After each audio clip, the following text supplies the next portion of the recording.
All right, let's see. Do we have sound? Is there sound now? Maybe, maybe not. Loud and clear now. There we go. We got it. Yay! I can't even believe it. It's a repeat of last Friday night. Good times. Yes, Good times. yes. So I don't understand this, but OBS for some reason has like two settings. One setting is like for recording, one setting is for streaming. It's stupid. I don't know. Anyways, welcome. Welcome. TGIF, thank you for hanging out with us on this Friday night. Once Happy again, Friday. with my beautiful wife. She ended up deciding to come and hang out with us, so that's always nice. Yeah. Hello. Hello. It's been What a does it long say? week. Sorry, out of order. I'm always out of order. I know that. Somebody has to be. Last week, she had the NASA shirt on. I was jealous. Yeah, it's good. It's good. Oh, we have good music times. going in the background still? Yeah, there should be some light music in the background. Is it disturbing? Is it too loud? Let me know. If it's loud, I can always If it's turn annoying, it down. we can shut it down too. Yeah, if it's annoying, I can always get rid of it. It's on like really low. But anyways, let us know. What is going on? Are you reading all this? Yeah. They like my shirt. It's appropriate Yeah. for technical gaffes. I know. I suck. I know. So anyways, guys, just a couple of things to start out with. Number one, if you have any questions, we will get to all of them. Definitely put a Q before your question. It'll like pop out to us in the chat. That would makes it just so much easier. If you enjoy the content, throw it a thumbs up. That is always helpful. You know, all of those things that I always tell you guys. The majority of you most likely are subscribed anyways. Now, I'm going to switch over to our other scene here and get this rolling. We have that launch that just happened about an hour ago. I'm going to play that kind of here beside us in the background just because it's Wow, you're cool. fancy. Right? And the other thing is people have been asking me about that Speedify thing and have I been using it and how is it working out and all the rest of this stuff. And I'm looking at it right now. We have no drops, but I want you guys to let me know if you get any kind of spooling, any kind of buffering, any kind of drops, whatever. We do have a storm going on, so we had a complete outage of Starlink, but we do have Starlink and T-Mobile running simultaneously, bonded together with Speedify. So let me know if it's working, let me know if there's problems, and at the end of this, I will take the log files, and if there is any problems, put like a little timestamp so I know when they happened, so we're aware of it. Anyways, I'm gonna leave that on the screen so you can actually see what's going on and how many megabits are being transferred over both the Ethernet, which is Starlink, and T-Mobile network, which would be the Wi-Fi. And they're both going right now without a hiccup. That's kind of cool. Good. Anyways, once again, put that Q in the chat. Let's go through this chat. Let's see who is here. Everybody is here. We have the Flying Pretzel, of course. The Flying Pretzel is always here. That's right. Right, Joe Rodriguez. How are you doing? Hi, Peter Anna, Madsen. How are you doing? Rubicon. Lynn Ford. Andrew, how are you? Ricky Joe, how's everything? Donald Reed, how are ya? Robert. Mike. We have DL Brooks. How are you doing? Once again, you were here last time. Thank you for being here, Mike. Let's see. We have Eric. How are you doing, Eric? Eric gets like a double shout out. Diane? Is there a Diane? I think that just went by real quick. And Ricky. Ricky is here. Ricky, nice. Robert, how are you doing? Who else we got? We have Bo. Ian.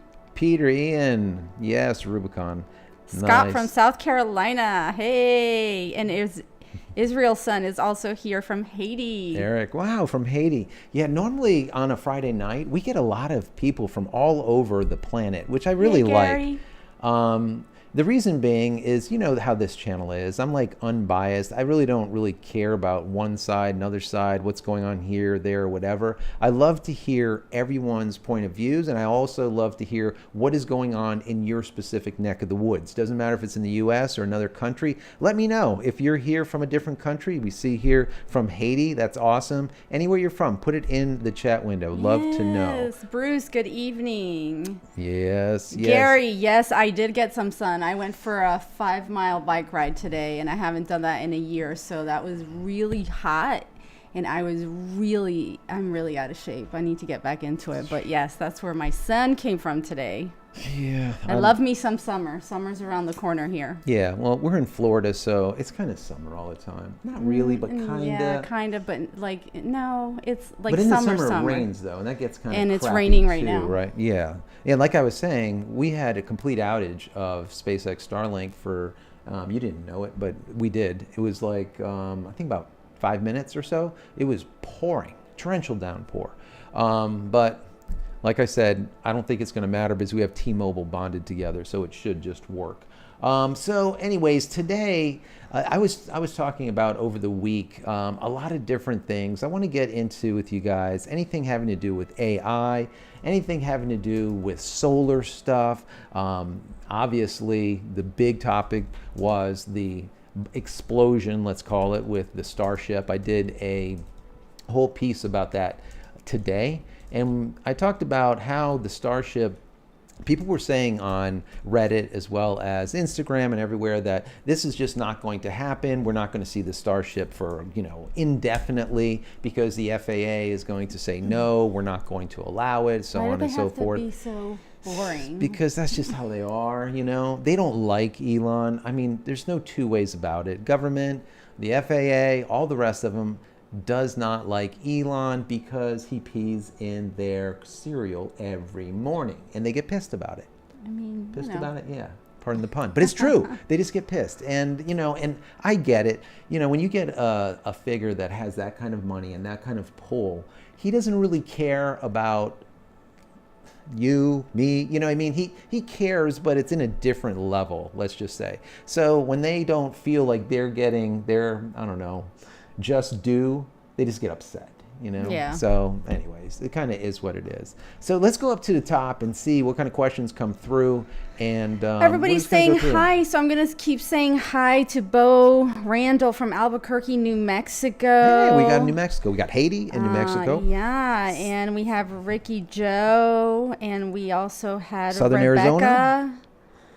So we're really happy everybody's here. Question, Donald Reed. Does Speedify improve anything if you only have Starlink? So yes and no. Depends on what you're looking to do.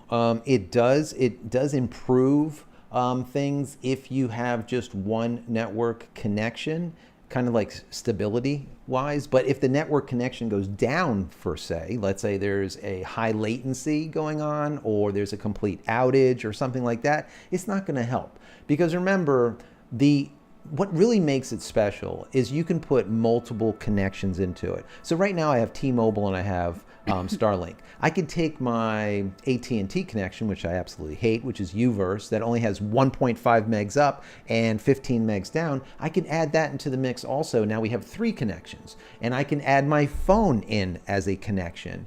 All of these things. And then what happens is you never go down because they're bonded together, and it just simply works. Just like with the stream, when we were just streaming, months back with only Starlink, when it was like bad weather out, we were seeing buffering and stuff like that. That's just the nature of the beast. So yes and no. Depends on what you're trying to do with it. But there is positives to it no matter what, because it also is a VPN, or a virtual private network. So if you want to watch TV, and you're here in the US, but you want to watch a soccer game, let's say it's going on in Colombia, and it is geo-locked to Colombia, and only Colombians in that country can watch it, you can actually log into a server in Colombia and now go and watch that game because it thinks that you're actually there. So there's obviously added benefits to having a VPN, like any kind of VPN, but of course this VPN is the one that actually gives you the bonding too, whereas none of the other ones do.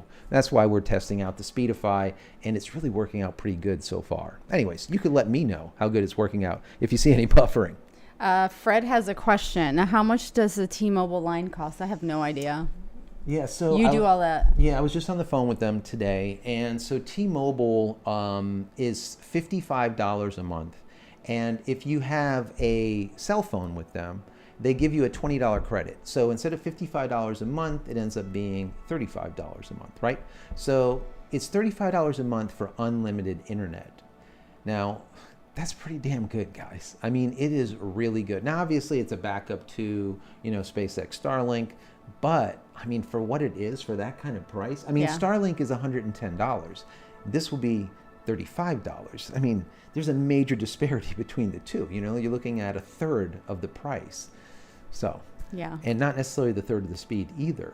I'm getting about 80 to 90 megabits down and about 20 to 26 megabits up. It's actually faster than Starlink on the up speed. So, what else All we right. got? Ian asked, "Hi, Ian. Elon Musk is a modern day Howard Hughes, or is a statement?" Yeah, yeah. He kind of. I mean, he kind of is. Yeah. Yeah. I mean, almost like a Flagler, I guess, Henry Flagler, where he brought a lot of industry down here to South Florida using the tracks, right? Using Yeah, right, railways, whereas Elon is bringing a lot of industry or technology to LEO, or low Earth orbit, to outer space. So yeah, it's kind of sort of that way, I would imagine. Yeah, You I don't know. Kinda. I kind of think What do you? I think Elon's a little bit higher than that. But Well, yes, yeah, for yeah, the yeah. time, Oh my God. comparable Yeah, to the there's time. no comparison. Yes, Yeah. yes. As far as smarts, let's just say, yeah. I mean, he's a freaking genius. So Yeah. Mike wants to know, I live in the country. Is there a T-Mobile service map? That's a good question. that's a really good question. Let me take a look. If you go to T-Mobile .com, I think it might be map. Let me just see, or maps. If it actually works, of course that didn't work. It says page not found, out it's like, of order. T-Mobile down. Sorry. Let me see coverage. Here we go. Maybe later. Let me go to coverage. Let me switch over to my page, and then maybe you can see it. Let's see. There we go. Here we go. So this is T-Mobile. Sorry. And let's see if this actually will pop up with a map. Maybe. It says T-Mobile 5G coverage area as far as the page. We'll let that come up. Hopefully, if it actually builds or whatever it's doing in the background, I'll flip back over to it once it comes up. Anyways, we will check on that, because that would be kind of cool. And then you can actually see where. Yeah, kind of like the Starlink map, so you kind of know where you have to be. It'd be cool if they actually updated it, though, like in real time, just like Starlink, so you kind of know. You said that, Starlink. Let me see what the Starlink map looks like. We looked, guys, the last time you were here, and we were all here, I guess. Let's see what it looks like today. Here we go. This looks, I think this is very similar. No, there's actually more light areas all over the country now. So before, if you guys remember, this really whole dark. half, this entire half was almost all dark. All of the light areas are available. You see right here, it says available. The dark areas mean waiting list. You see this? So if you're in the south portion of Florida, for example, there's no waiting list. You can It's just weird how get there's whatever you like a want. couple of areas though right here Yeah. on Cape Coral that are just dark. Like why? Yeah, why is that? In La Belle, and that's really right across. Yeah, it could be that there's a small population there, number one, or there's a lot of people there and there's not enough capacity. So it really depends. But All right, I have some let's questions. see if this came back up. It didn't. I don't know what's It's going out on. of Oh, there order. you go. I told Look. you. There you go. Guys, forget about T-Mobile. Look what we get. Well, the map, the T-Mobile map, is out of order. It's out of order. How let's ridiculous. see. What is that? That's crazy. Coverage. Fred 5G. wants to know. Well, Ian said, "Hope Starship doesn't come the next Spruce Goose." And Fred wants to know, what Speedify plan did you get, and do I need to install the app on each device? Thanks.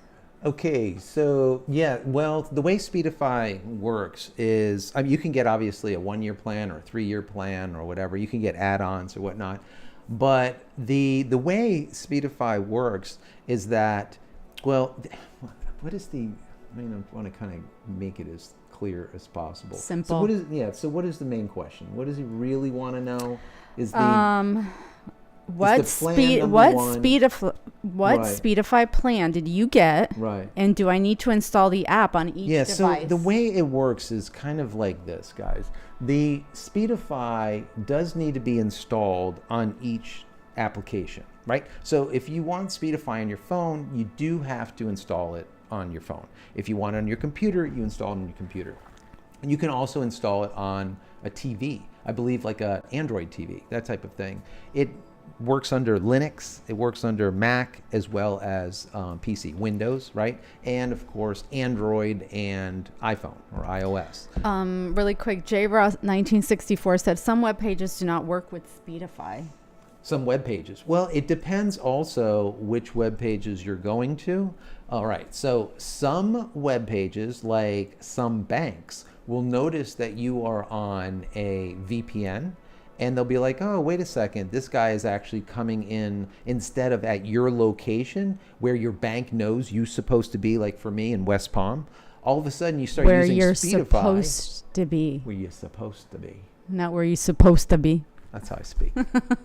That's the way it is. But, you know, so, and then if you use Speedify and it uses a server out of Miami, the website will be like, oh, hey, wait. You know, JCristina is in West Palm Beach, not in Miami. Right. This is a security risk. Right. He should not be logging in from Miami. Stop everything. So there's certain things that could happen where they are constantly checking where you are supposed to be in comparison to where you are according to Speedify. Right. So that could be an issue. This is Wait not a second. wait. This actually came up. Holy crap. They're back. All right. T-Mobile's back, guys. There you go. So this is the map.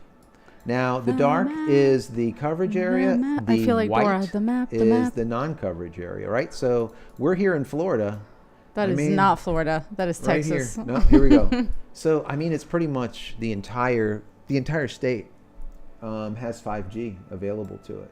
So, yeah, T-Mobile has, as you can see here, they literally have towers everywhere. There's only a few areas where we can see, like here in, what is this, West Virginia?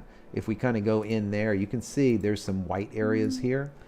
But besides that, I mean, you're pretty good. So these medium color pinks are all the 4G and LTE, and all of this dark area that you see, like here's Atlanta. This gives me a headache. This is all this dark. This is like, all this dark area area is 5G.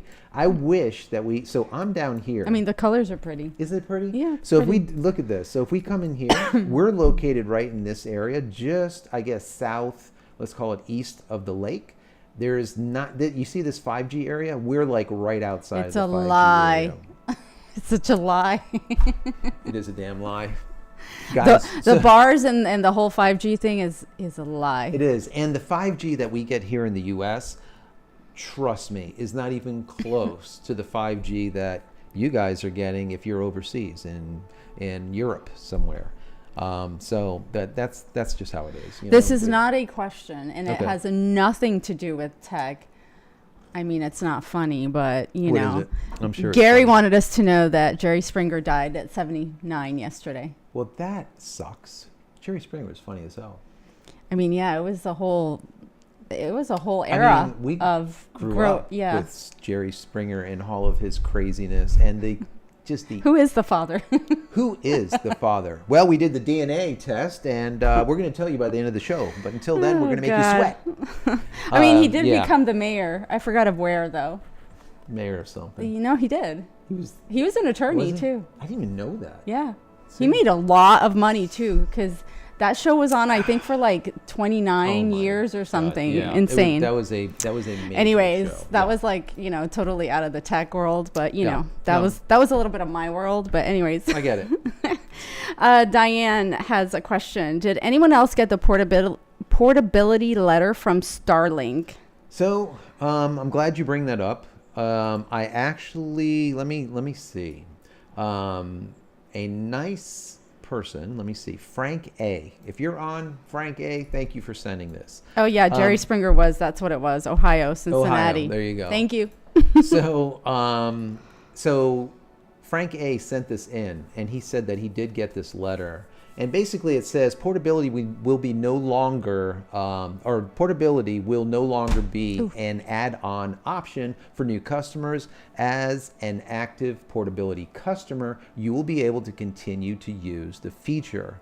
Please note, portability will now be charged at the beginning of your billing cycle, included as part of your subscription. Previously, Portability was charged at the end of your billing cycle. As a result of this transition, your next monthly bill will be higher to include both your previous monthly charge for portability and your up and coming portability charge. So it goes on a little bit more, but the bottom line here is if you have portability before they ended up getting rid of it and you currently still have it, you are grandfathered into that portability option. Do not get rid of it. Do not get rid of it. Do not change your account. Do not make modifications. Do not pass go. Do not collect $200. Do not do nothing, okay? Because you won't be able to get it again. They discontinued it. And if no one knows what portability is, well, what that means is you can take your dishy, or as I call him, Mr. Bevel, take it off the roof, and let's say if we went on vacation to Lake Colorado, let's say, right, to go, I don't know, skiing and break a leg or something. Could you imagine? Could you imagine Not that break kind of a leg, but to actually go skiing, to go would on never vacation. I don't know what a vacation like that is. I don't even know. Anyways. Yeah, so let's just pretend. Let's visualize. Let's pretend. I'm going to put it out there. I'm kind of cold. Big Sky, Montana. Yes. I picked a place. Big Sky? Okay, so that's it. So we went to Montana instead of Colorado. You want to do that? Yes. Okay, we're in Montana. So if I take Mr. Bevel with me and I have portability, I can turn it on in Montana and now use Starlink, of course, at its slower speeds. That's okay.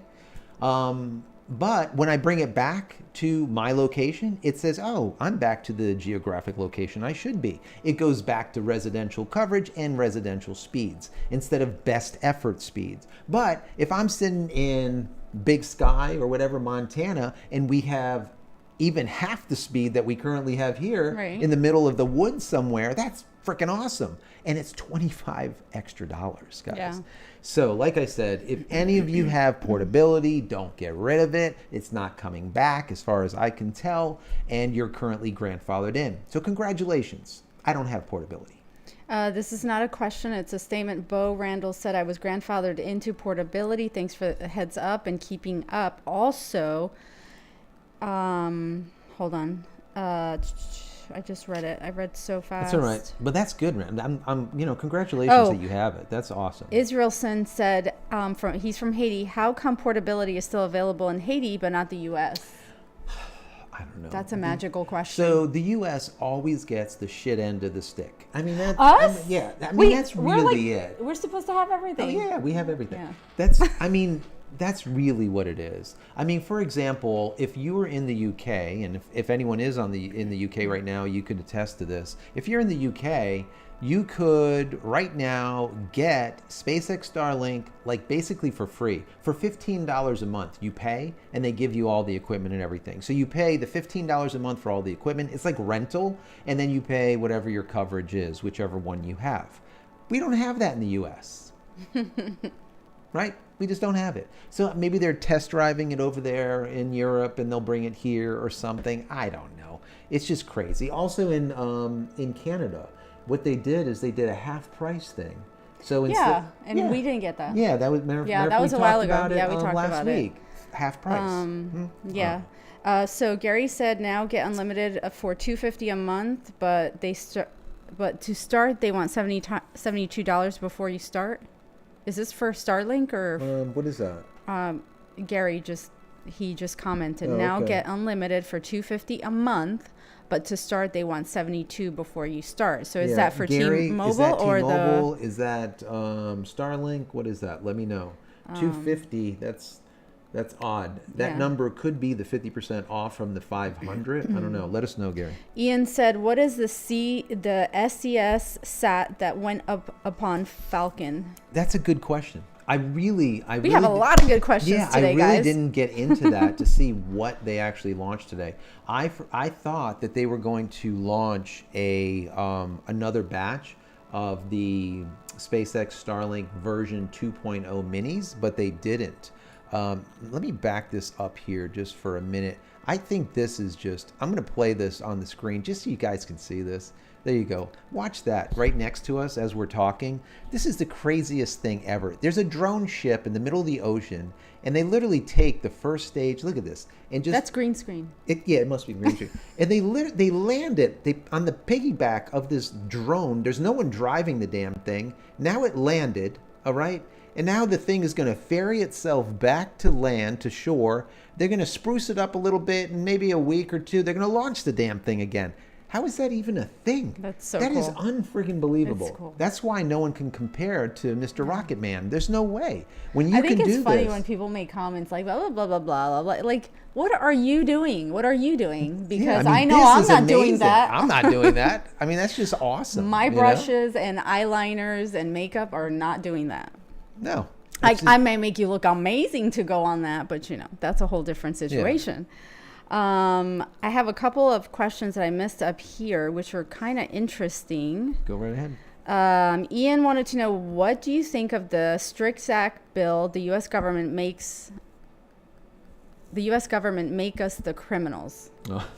Yeah, we don't want to get into that too much. YouTube, it's like you can, like, if we were going live on Rumble, I would really get kind of down and dirty with some of this stuff. Ooh, down and dirty. Yeah, but it's like on YouTube, like everything has to be incognito. You can't say like certain things like that start with a V, and like it's always just so. Then we won't be here. Yeah, and then Then we'll be out of order. Yeah, you're out of order. Then the whole damn show will be out of order. It'll be your fault. But We'll blame it on Ian. He started the conversation. Ian, just stop. But I do have my entire play. I think there's 400 videos of mine out of the 900 I've made already on Rumble. Okay, just so if you want to go and take a look over there. But join us over there too. I might do something with it in the future. But it's just there. Is this the map? Did you address this already? What is that? D. Brooks, does T-Mobile have a map for the home gateway? Is that the map that you were looking at? Yeah. Okay. Yeah. That showed the 5G and 4G. Let me just say one thing about that, Matt. If you are in a location that you don't know if you're going to have good T-Mobile coverage, understand this. If you test it with your phone, you might not get the same signal as you do with the gateway. My gateway is actually much stronger than the signal that I get with my phone in the exact same room. The reason being is it actually has a proper antenna inside the gateway. So anyways, bear that in mind. Also, they do a test drive, they call it, where they'll send you a gateway and it's like free of charge, and you can use it, I think, for like 14 days or something, just to see if it ends up working. And if it works, then you can start paying your, $55 or $35 if you have a T-Mobile line already with them. But I thought that was really cool, and that's what I did. And just today was like the time when I had to decide one way or another, and I decided to keep it. So we have T-Mobile going forward as the secondary connection for Starlink. Mike has a question. Great channel, thanks. Do you know anything about PS5 on Starlink wireless wired, not able to load the store until I go to test internet connection on the console? It works after that. Yeah, I'm surprised it works after that.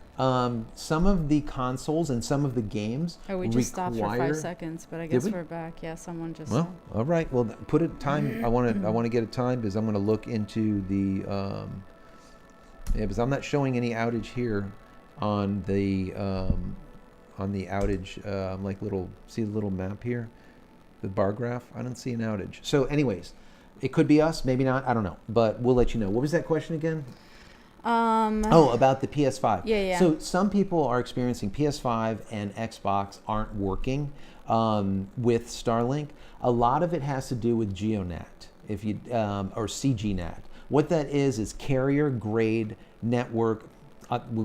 Basically, it's networking through a carrier grade networking or whatever. Basically, the bottom line is you end up getting an IP address that is the same as like her IP address. So I have the same IP address as Fabiola, and she has the same IP address as the person next to him. And then what CGNAT does is then takes that same IP address and then sends it to the right person. The problem with that is, if you think about it, is if you're sitting on your game console and you have the same IP address as someone like down the street from you, you're going to have a conflict, right? So you almost need a static IP address for it to really work right. And there is means of getting a static IP address. You have to pay for them and go through a service to get them. But any service, it could be Viasat, it could be, who are the other ones that have, SpaceX, Starlink, any of them that use CGNAT, you end up with the exact same problem. So it kind of is what it is. But luckily, you're able to get through by doing that little trick that you're doing. So Trickery is good. Okay, face change. Does Canada have any new ground station, or is it still just Seattle? Seattle. I don't see any new ground stations, but you know what we're gonna do? We're gonna check into it for you. Let's go ahead and go to, now you guys can do this with us. If you go to starlink.sx, that's Sally X-ray, starlink.sx. Let me go ahead and throw that up on the screen. This is for what, this is a kind of a map? Well, this is a simulator, and it shows where all of the current satellites are located, but also it shows you where the ground stations are. And as we can see, if we back up here, this is the border here of the US, and we have Canada going up this way. See this up here? And we only, if we zoom in a little bit, this right here, for example, is this is the little satellites that are moving around. You can see where it's jumping. So these green satellites are version 1.5s. Those are the ones that have the built-in lasers. And the blues are the version 1.0s. These are the ones that will be decommissioned once they're kind of, probably when you see the 2.0s, a lot of 2.0 minis out there.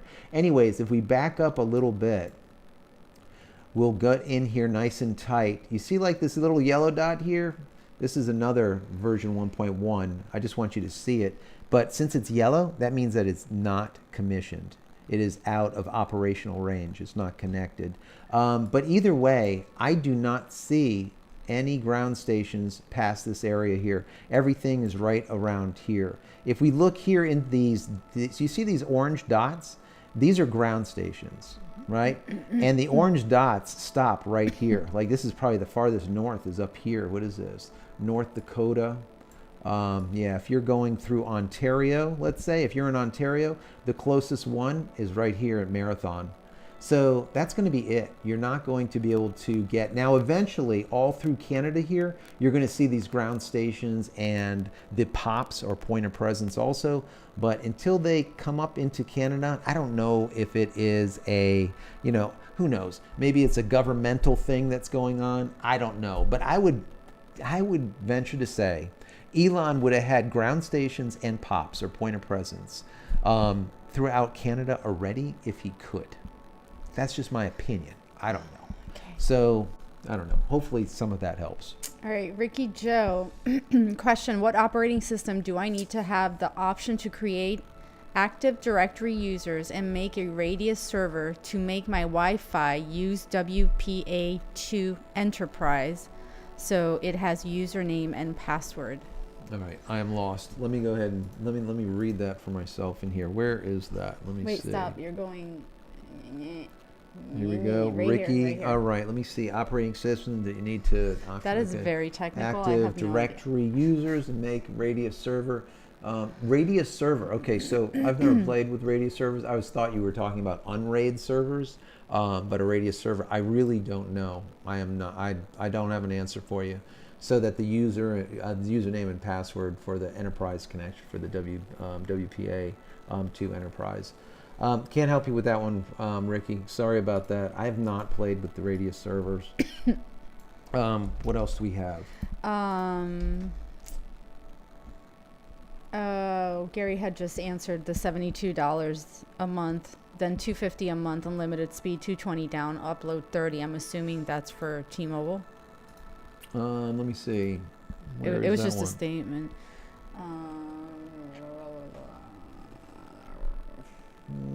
on. What do you got? Let me see. It's. You read it. Right. Oh, right here. Yeah, Here we right go. here. So Gary says 72, and then 250 a month, unlimited for 200 down and 30 up. So, but who is that from? It says you stop for 5 seconds. Oh, But, well, that was from before Oh, though. But we okay. just have. yeah, I'm wondering. So for Starlink. Yeah, Okay. yeah. So where is that you're getting that 250 a month? The only 250 a month. So That's why we had Yeah. asked. Was it for yeah, Starlink yeah. or It says T-Mobile? 70. Yeah, it says 72 and then 250 a month. Unlimited speeds, 220 down and 30 up. Those are great speeds wherever you are located, Gary. Let us know where you are. Mr. Smith, can you do a live on Rumble? We That's a good could. question. Yeah, we could probably do that. Yeah. There's not a lot of followers on Rumble because So- everyone follows you here. Yeah. So the problem. So- So the problem with Rumble is basically we have like 400 videos up there. Okay. Right. The Rumble reached out to me and said, "Would you like to be on the platform?" And I said yes, but I can't. I have 900 and some videos. I don't have time for all that, right? So they said, create the account and then we'll move everything over or a certain amount over for you. I'm like, okay, we'll monetize you right away and the whole 9 yards. And I thought that was fantastic and we did that. But the problem that I have with it is when I see a video, like for example, one of my, like the last videos in the last month had like 60 some thousand views or something. When I go take a look at the same video over on Rumble and it has like 6 views, Yeah, that's a problem. it's a problem. Plus, I'm not savvy on Rumble yet, so it's like I don't. So I mean, I like the idea of Rumble, Yeah. and I mean, we should do it just to do it. Yeah, We could so, probably you put know- it out here and see. yeah, You know? and then maybe we could then Then we can really dig into Stump's then job. we could just say whatever Then the I hell we can- want. Then I can really be out of order. Could That happen. could be a problem. Yeah.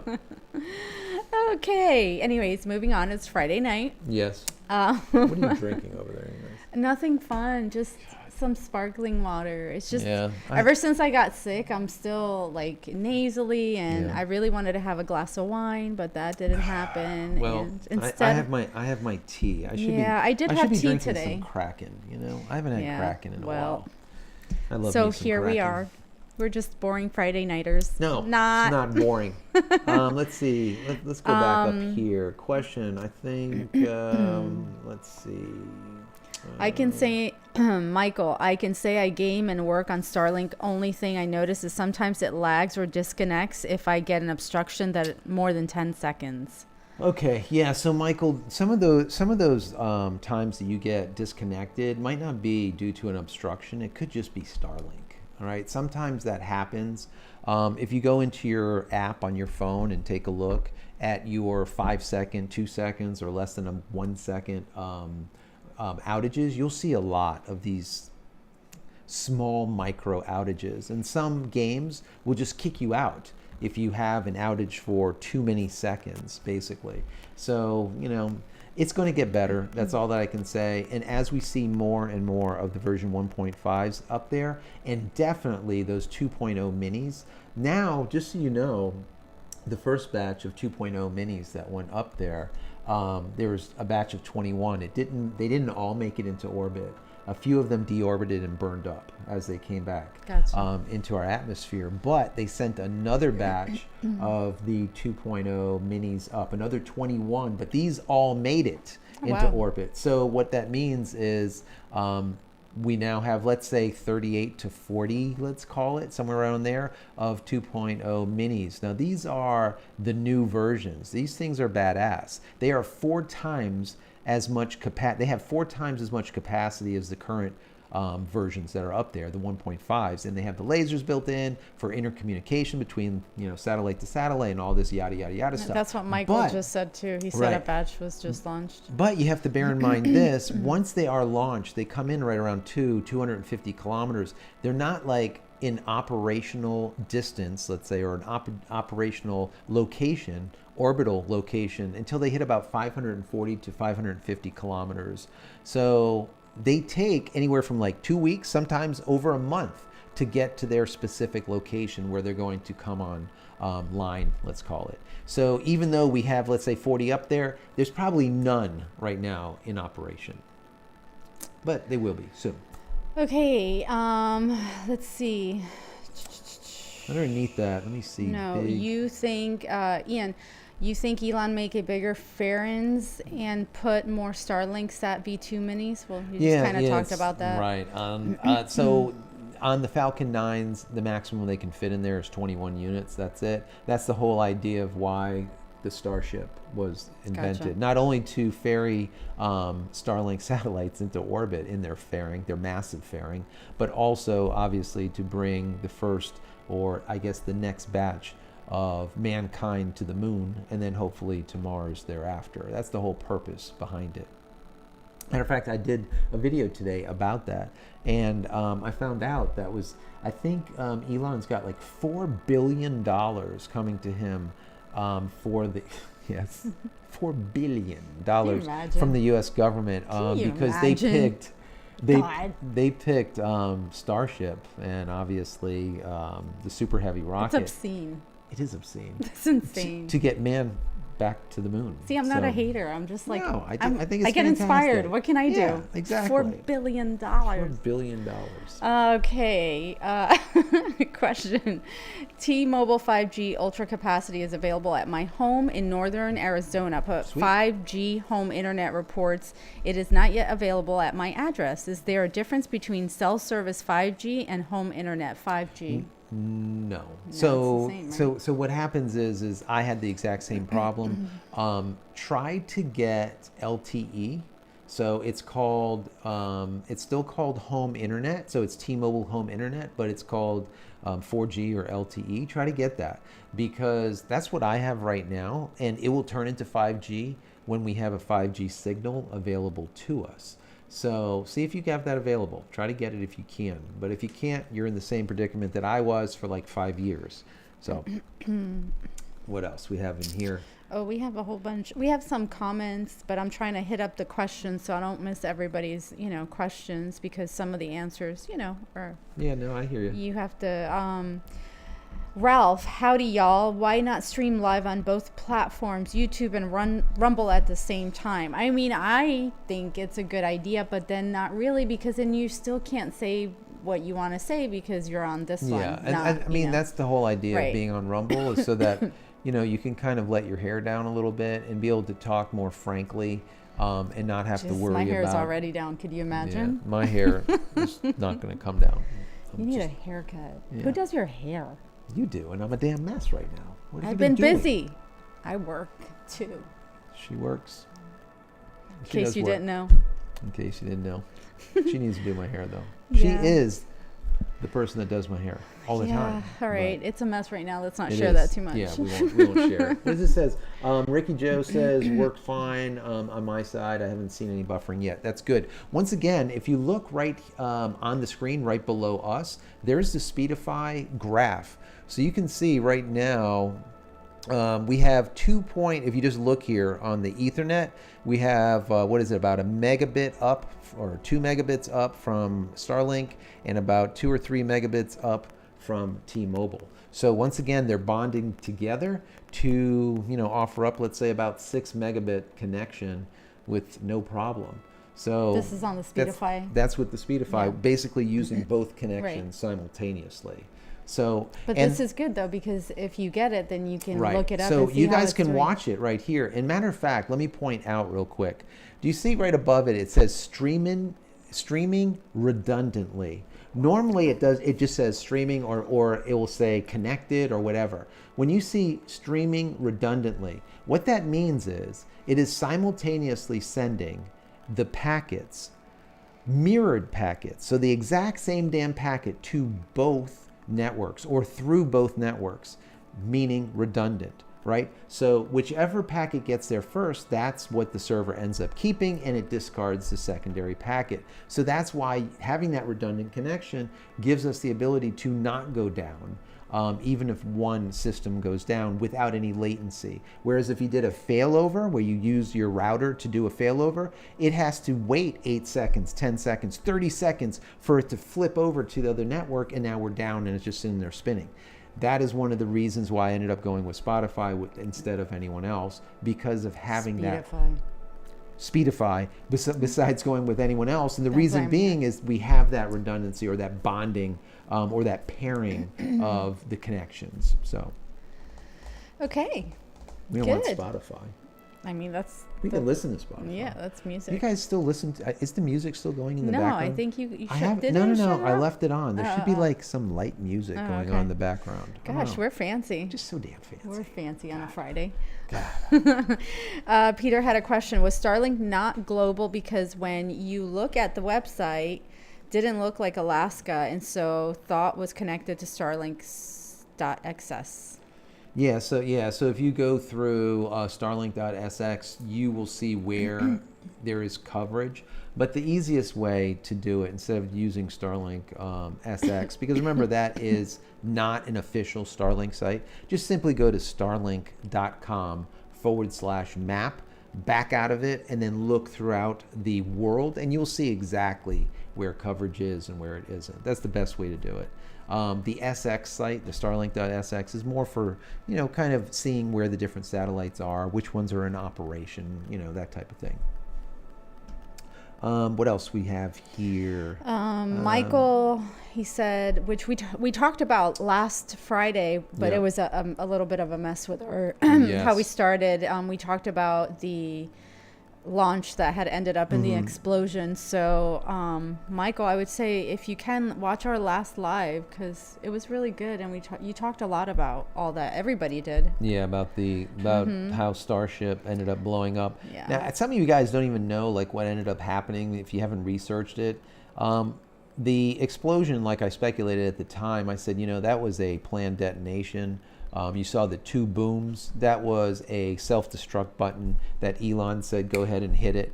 As soon as that rocket went out of control, they just self-destructed it. That was it, so that it didn't pose any kind of problem or injury to anyone on the ground. So they did blow that rocket up because it didn't do what it's supposed to do. But when I looked at it in slow-mo, there was a couple of sites that actually had it up where you can actually see it. At launch, it literally destroyed the launch pad. There was chunks of concrete from the actual pad that was launched football fields away into the ocean. You can see big splashes. It just tore itself apart.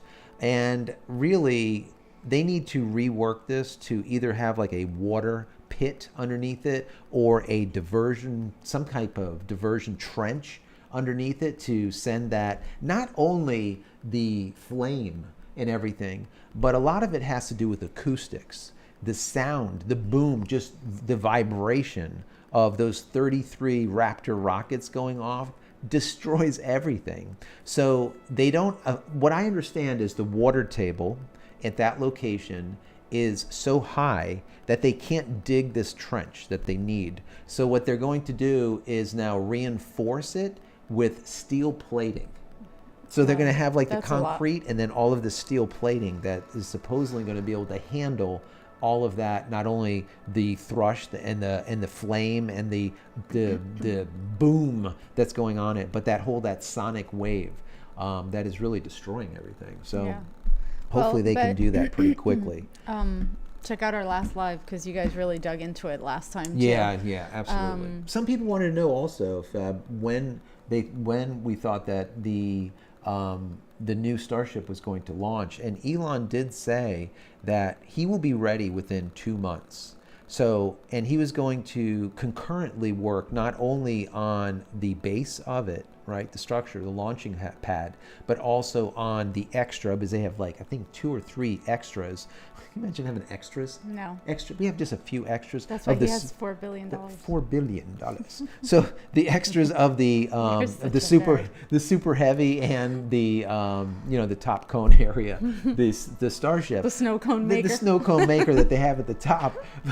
Those damn things. I mean, they have extras. It's crazy. But anyways, 2 months, and then the only thing that they'll have to wait for in that 2-month period is the investigation to conclude, and the FAA grants them the next license to actually launch. So I'm going to guesstimate it'll probably be 3 months, maybe. Maybe. And we'll see. Well, I don't know. another He's pretty Starship. good about Yeah, being on his timeline, but pretty close. So I'm going to say about 3 months.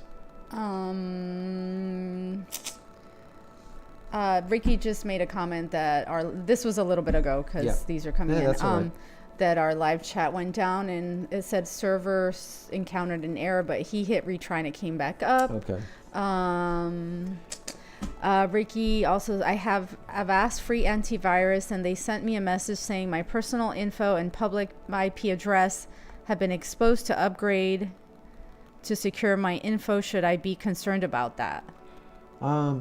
Yes. So if that is a true Avast message, that I would definitely change your IP address. And if your IP address is a static IP address and you're getting it from your internet provider, I would contact your internet provider with that Avast letter and say, listen, my IP address has been exposed to blah, blah, blah, blah, blah. I would like a new IP address. And at that point, your internet provider will give you a new static IP address. Now, if you're using Starlink, like I said before, that is CGNAT, meaning that that IP address changes all the damn time, so you wouldn't have to worry about that, obviously. So yes, definitely contact your internet service provider. FaZe wants to know, would ping be better doing that? Would ping be better doing what? I don't know. I guess maybe it was if you're talking about the ping when it has to do with using Speedify, your ping will not be better. And the reason being is you're always, whenever you're going through a VPN or any other type of third-party server, there's going to be an additional hop, right? So there's hops in between you and wherever you're trying to get to. So let's say for me to Google, let's say I'm doing a ping to 1.1.1.1. And that is, let's say that's Cloudflare's DNS server. Or if I do 8.8.8.8, that's Google's name server. So we'll do 8.8.8.8. So that hop might be 7 hops for me to get there. Well, when I go through Speedify, let's say, and we're going through their server, well, now we have at least 1, maybe 2 more hops. So now instead of 7 hops, we're on 9 hops, let's say. So usually you're going to have a little bit of a slower milliseconds, right? So instead of being, let's say 40 milliseconds, you might be at 50 or 55 or something whenever you go through a VPN. And that is always determined by the quality of the VPN that you're using and how fast their servers are too. All right, Hopefully Peter that Rabbit, helps. since you're hopping around, I got another question. See, if she's not here, I have ADD. I'll start like doing He'll this. keep hopping around like Peter Rabbit, I don't and know. he just won't finish. I'll just, yeah. He'll leave you guys hanging. Okay, Todd, what's a great router to update to? I currently have a Netgear N750. Thank you for all your great content, JC. So thank you very much. I appreciate that. So go back in my Starlink playlist. I have a mesh. I have like so many videos on testing numerous routers. Matter of fact, if you look in this live or any of my videos, look down and there'll be a list this long of routers that I've tested and links to them. The router that I'm using right now that I really like, it's cheap, right? But it does a really good job. It's by UTT. Once again, go down below and find that link and you'll be able to you'll be able to check it out over on Amazon. But I think it's under $100. It's really cheap, and it does a good job at failover. But remember, it's failover. It's not what we're getting here with Speedify, which is bonding.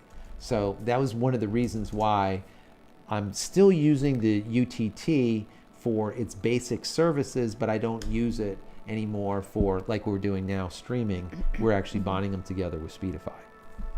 Hopefully that helps. Cool.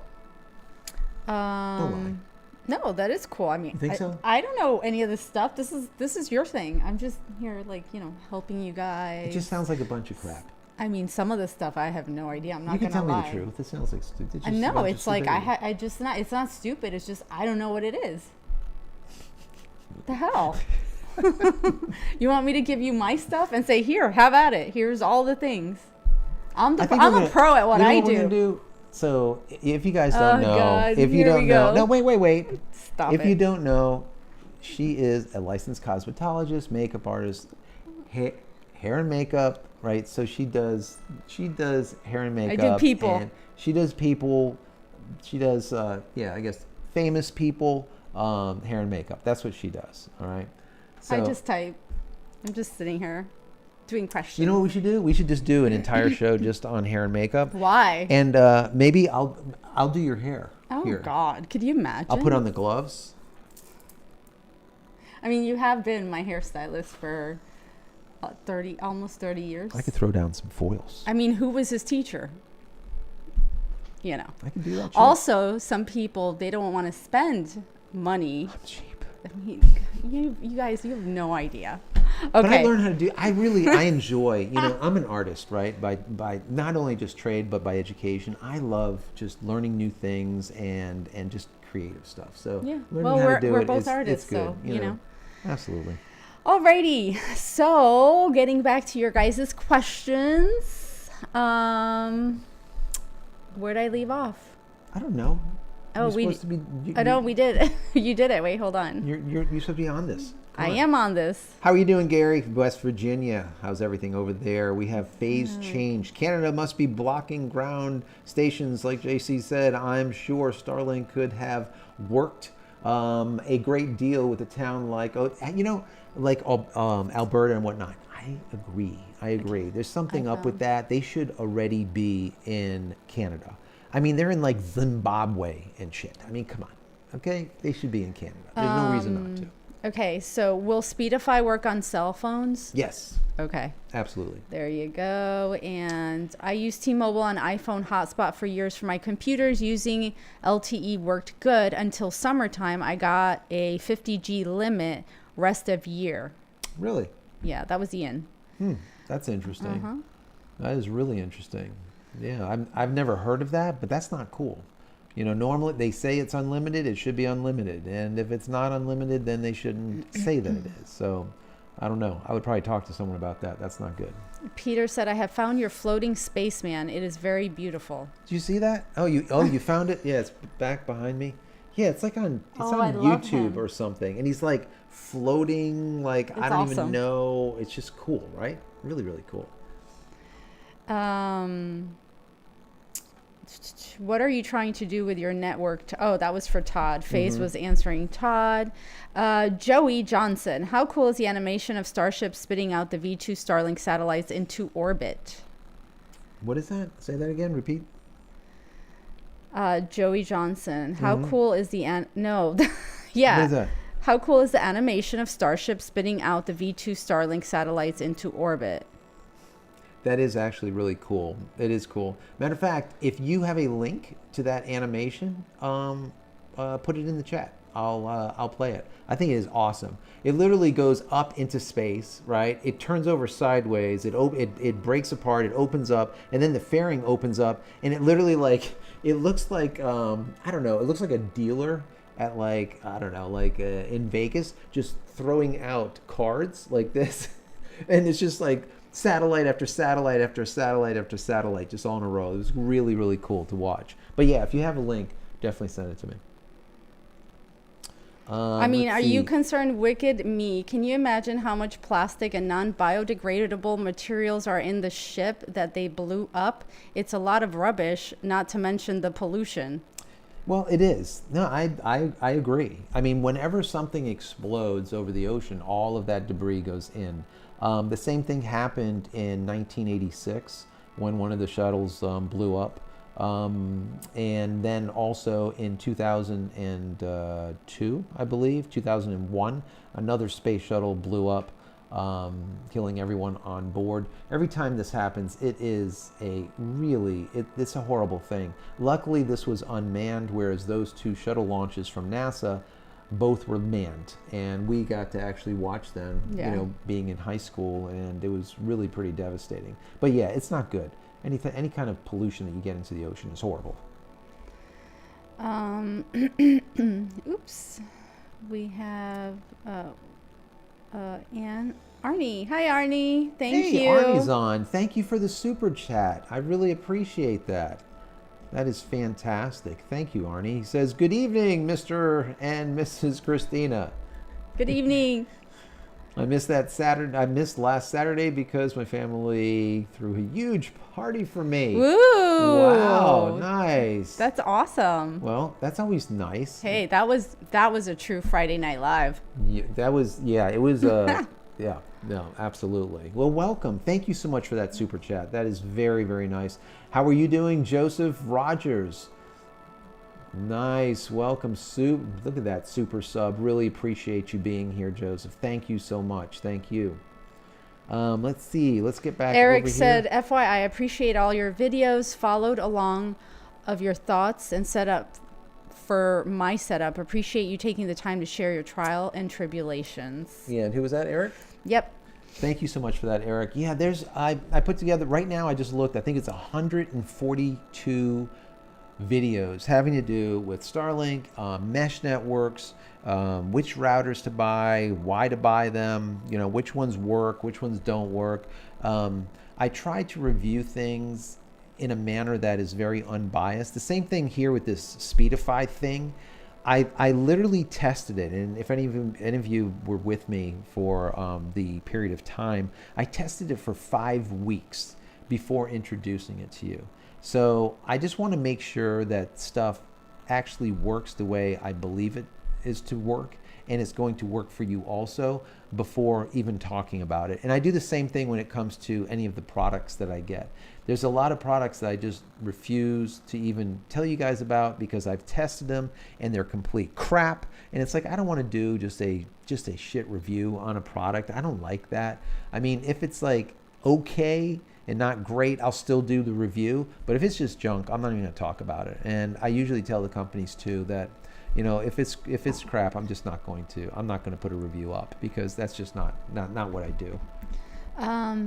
Paper Knot, for those of us that have been waiting for our Starlink order to ship for years now, do you have any knowledge of when the Midwest, Illinois in particular, will be getting coverage? Illinois. So the best thing to do is, there's 2 things. Number one, look at the map, look at the starlink.com/map and see if your area says waiting list. Most likely it does because you don't have it as of yet. But see when it converts to no longer waiting list, then you'll know you're going to be getting it. That's number one. Number two, you can also sometimes in certain areas get best effort. It's called best effort, and instead of getting the actual residential coverage, you get best effort, which is, let's just call it half the speed. But you have it. And then once residential is available in your area, they will automatically convert you from best effort to residential, which is twice as fast. And I've got a lot of feedback from a lot of you guys, and I thank you all for sending it in through DMs and through email stating this fact, that they are automatically upgrading you from best effort into residential. And that's awesome. That is absolutely awesome. So try to get that if you can. If not, I mean, the only thing you can do is just wait, which is terrible, I know. Ooh. BJB Jarn. Try look at SLSX and look at Greenland. I live on the southern west coast and I shouldn't have connection right now, but I have 150 down and 25 up global roaming. Yeah, so remember, Starlink.sx is a simulation. So where those satellites are traveling at 17,000 miles per hour around the planet. They could be off. So use it more as fun. I use it more for like, where is the ground stations, and also where are the points of presence or the pops near me. That's kind of what I use it for. I mean, the satellite, it's kind of more, like I said, for fun. It's not going to be exact. So don't use that as being like the end all be all. What is hi Keith, just joining us. What is the window in your upper right hand corner? And then I'm going to come back to upper right hand corner. Oh, that right there is today's mission. It's the SES mission, where they launched, I guess SpaceX launched off the Space Coast here of Florida, out of Cape Canaveral just a few hours ago, and I have that playing kind of in replay, so you can actually watch that Falcon 9 go up. That's about 2.5 hours, right? About 2 hours away from us. 2.5 hours. 2.5 hours. Yeah. So yeah, I mean, we used to go there when I was a kid. I used to go to Cape Canaveral, but to see the space shuttle, Yeah. get launched, and That's going to be a trip that we have to make. We've yeah, talked we need about to it make before, but yeah, we've told them before, Yeah. but some people are new. If we do go to Cape Canaveral, it's just hard because, like we said before, they cancel stuff. So it's like you have to Right. have time to plan for a whole day, 2 days. You never know. right. But we'll Eventually. I would like to broadcast live Yeah. from one That'd of be these. fun. One of these. That would be awesome. I mean, you're not going to see it like this, how No, beautiful it is up close but like this, but you'll be You'll able to know see we're not it. on a green screen. Yeah, we're not on green screen. We're actually there. Jason Lore, what's your opinion about ad blockers? I've been using Pi-hole on RASP Pi with my wireless ISP, and it works great. I'm thinking about setting one up for our Starlink. Smart. Pi-hole is awesome. If you know how to do it, great. Is that like shut your Pi-hole? Shut your Pi-hole. That's what it is. I can't help it. So my Raspberry Pi is currently being used Pi-hole, Raspberry Pi. I mean, What the hell is she talking about? what are you talking about? My Pi-hole is currently being used for 15,000 games over there. That's great. No. So my Raspberry Pi is not being used for Pi-hole. But yeah, Pi-hole is awesome. It is really good. The ad blocker on there works really good. Maybe that's like a video I can do. I don't know. Write it down. Pi-hole. Raspberry Pi-hole. and your Raspberry Pi. Yes. Peter, how goes the video about NAS and security network? What was that? How goes the video Oh. about NAS and security network? Yeah, so the NAS stuff, I need to install a new drive into my Unraid server that the main NAS is running on, and I'm going to take it down to do that. So I'm probably going to take everyone along with me, as I did when I first built it. When I wrote that book back there, How to Create a Digital Fort Knox, Backing Up Your Digital Life, I took everyone with me on that trip, that journey, building a Unraid server, basically a NAS. So I'm going to be breaking that down, and then I will probably once again record that and put that so everyone can watch. Cool. What else we got in here? Ian said, could they build a taller launch pad off ground and do build trench under man-made lake under it? So building a taller launch pad will take ungodly amounts of time, so they're not going to do that, number one. Number two, like I said earlier, they can't put a lake, like a water reservoir, let's say, which is really a good way to do it. Matter of fact, the space shuttle used to do that. When the space shuttle launched, they would flood this entire area underneath the rocket with water, and you would just see white Mist. smoke, which was actually mist as it was burning off. And the amount of water that they would flood this thing with, it was just unbelievable. Anyways, they can't do it because of the water table. It's my understanding. The water table is too high. If they dig in, they would immediately hit water. It's just a problem. So no, they're going to have to, or what I believe they're going to do is put steel plating over the entire damn thing. They're going to rebuild it and then put steel plating that won't melt around the whole thing. So that's what I understand. It's going to be a 2-month process in doing that, supposedly. Cool. I'm just going to say hi to a couple of people. Yeah, go ahead. Phil's Camping, hello. Jason Tate's up. Let's see. Question from Ricky. Have you tried Windows 11? Currently have Windows 10 Pro, but I heard a lot of bad things about it, and I have been scared to upgrade my OS because I don't know if I can go back to Win 10 if I want to. Just, I am not a fan of Windows 11. The system that I'm using right now does have 10 on it. If you want to try 11, I would say make a bootable disk, right?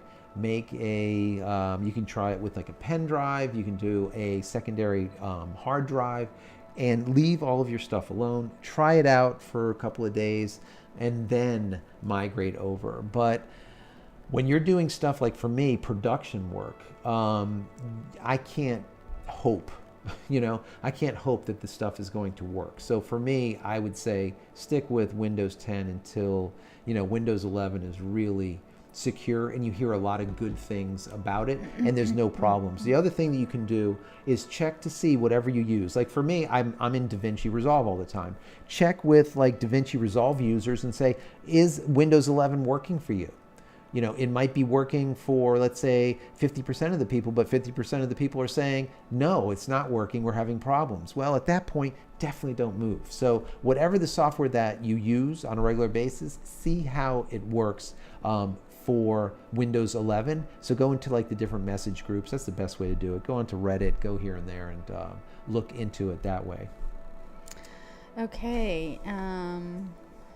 Good day, Austin Douglas. Good day. Thank you for your information. My TP-Link mesh is still kicking butt. Thanks to you, sir. Thank you so much for that. That's awesome. That's awesome, Austin. Yeah, if you guys don't know, I did a whole video on creating a mesh network. A lot of people do this, right? What they'll do is they'll have multiple routers in their home, and they put the SSID, like let's say in our house we have a router that's called Gecko, right? And then we'll have, let's say, 3 routers in different parts of the house, right? Yeah. And they'll all be Gecko, and they all have, that's the SSID is Gecko, and then the password will all be the same. So if you go to different portions of the house, and now you drop out of one, you can connect to the other one, it'll automatically connect. The problem with that is you have that outage and that time when you're down. Right. The best way to do it is a mesh network, and that's why I did like what Austin is talking about here. I put together the TP-Link mesh network, which is the right way to do it. Meaning that no matter where you are in the home, it will always just hand you over gently from router to router to router. That's the beauty of a mesh network, okay? That's the way you should be doing it. If you're not doing it, watch my video, go into the SpaceX Starlink playlist that I have. You have a whole library. Look up mesh. I think the thumbnail has a girl with like mesh stockings on or something. Mesh. I don't know. I think it's like purplish in color. But anyways, look for that video and look for videos after that. There's a bunch of them that I talk about TP-Link. The reason I use TP-Link is because it was cheap, it was affordable, and it just simply did the job. I could have used a lot more expensive things, but I wanted everyone to be able to do this. So TP-Link was the way we did it. Okay. Phil's camping. In regards to Speedify, will it work in my scenario? I want to use this remotely and share Starlink with my mobile phone data plan, but I want to use my GoPro or Shogun Connect to live stream. That's a good. So you want to live stream with your let's say you're with your GoPro, going into the unit.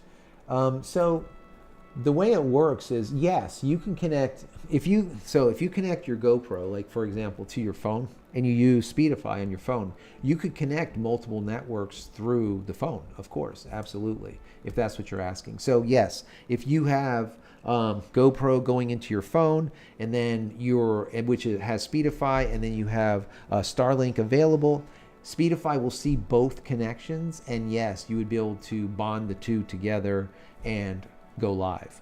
And I asked these people about that, matter of fact, about how many can you bond together?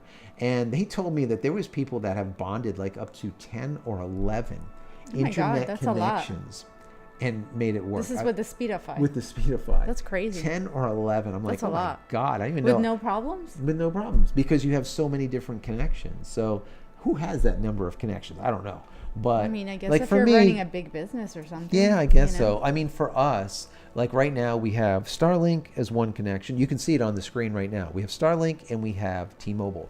And right now, let's see, what is it sending? It's sending like a meg or 2 meg through both simultaneously. Okay. Well, I can also connect AT&T's garbage Uverse to it too, and then I have 3 connections. But I just don't bother because the T-Mobile and the Starlink has been working so far without a problem. Nice. Let's see. Henry, how are you doing, Henry? Henry's here. Henry Bose, he says, Starlink speed has increased significantly. I'm now getting speeds of 230 plus megabits up and around, or that's actually down, and around 19 megabits up with low latency. That is awesome. Those are great speeds. 230 down, 19 up. You cannot ask for anything more than that. I mean, at the very beginning, at the onset, when we had beta, we were getting about 300 to 310 megs down, and I think it was about 35 to 40 megabits up. So being where you're at right now, that is an awesome speed. Let's see. Ian, how about use virtual machine like VirtualBox? Let me see. Where is that? Where do we see that? It might be towards the top. Oh, here it says, how about a virtual machine like VirtualBox? Yeah, I've used VirtualBox in the past. You can do a virtual machine, absolutely. I guess he was talking about trying out Windows 11. He was probably talking to him just above that. Yeah, VirtualBox works out good. Any kind of virtualization, any type of VM, you can use also. I like dual booting. It just works out nice. Throw an operating system onto a stick. Just works out great. If you're someone like me that plays with OSs, like if you want to get into Linux, for example, and you want to test out one of the Linux distros, one of the distributions, just load it onto a little pen drive, stick it inside your machine, tell your machine to boot off the pen drive, boom, you're sitting inside of Linux now. Business. Yeah. But yeah, Hi, absolutely. Honey Badgers. Honey Badger. Let's see. Can you use an Unraid without internet like air gaping? Yeah. So can you use, what is that? Unraid. Unraid with what? Without internet like air gaping or gapping? So Unraid does not need. I'm not sure what you're saying, but Unraid does not need internet at all. And my suggestion is to not put it on the internet at all, or just limitedly. The reason being is I don't want exposure from the outside at all. So what I'll do is I'll use it to do updates to the Unraid server whenever I want it to, and then I will turn it on. Now, alternatively, if you need to access your data from the internet into your intranet, let's say your local area network, well then at that point, yes, you have to leave it online. Just need to make sure that you're secure, like everything is up to snuff. So I talk about some of that stuff in the book that I wrote. Once again, how to create a digital Fort Knox, backing up your digital life. Yeah, it's the one. It's right behind you. Oh, it's behind your head, right there. Yeah, you can grab it. So you can find that over on Amazon. But yeah, I talk about all that in here. You can find it on Amazon. You can find it on my website, JCristina.com or whatever. Grab a copy. But I take you through the whole process of building it and then also doing the setup from soup to nuts. It's awesome. Let's see. Phase Change says Asus also has a decent mesh, reasonable price. Yes, Asus is really good, not bad at all. They have a great mesh network. Ubiquity is really nice. There's a lot of good ones out there. It just depends on how much you want to spend. That's really what it comes down to. Paul says, awesome. Gary, Roam Starlink works anywhere. Absolutely. So Starlink Starlink has two different types of Roam. They have the regular Roam, which is $150, and then they have Roam Global. And the Roam Global is $200. But you can take your dishy anywhere on the planet instead of just anywhere in the US. Mobile. That's serious mobile. Yeah, that's serious mobile. Phil from Phil's Camping. So potentially GoPro will work. I gather my phone will need to be Wi-Fi to my Starlink and GoPro connected to mobile phone with Speedify installed. Yes, absolutely. The other way to do it, of course, you can do it. You could take your GoPro and let's say link it to your laptop, and now throw Speedify in your laptop and connect your phone and your Starlink. Those two connections, bond them together, and then use your GoPro to send through your laptop. That's another way to do it.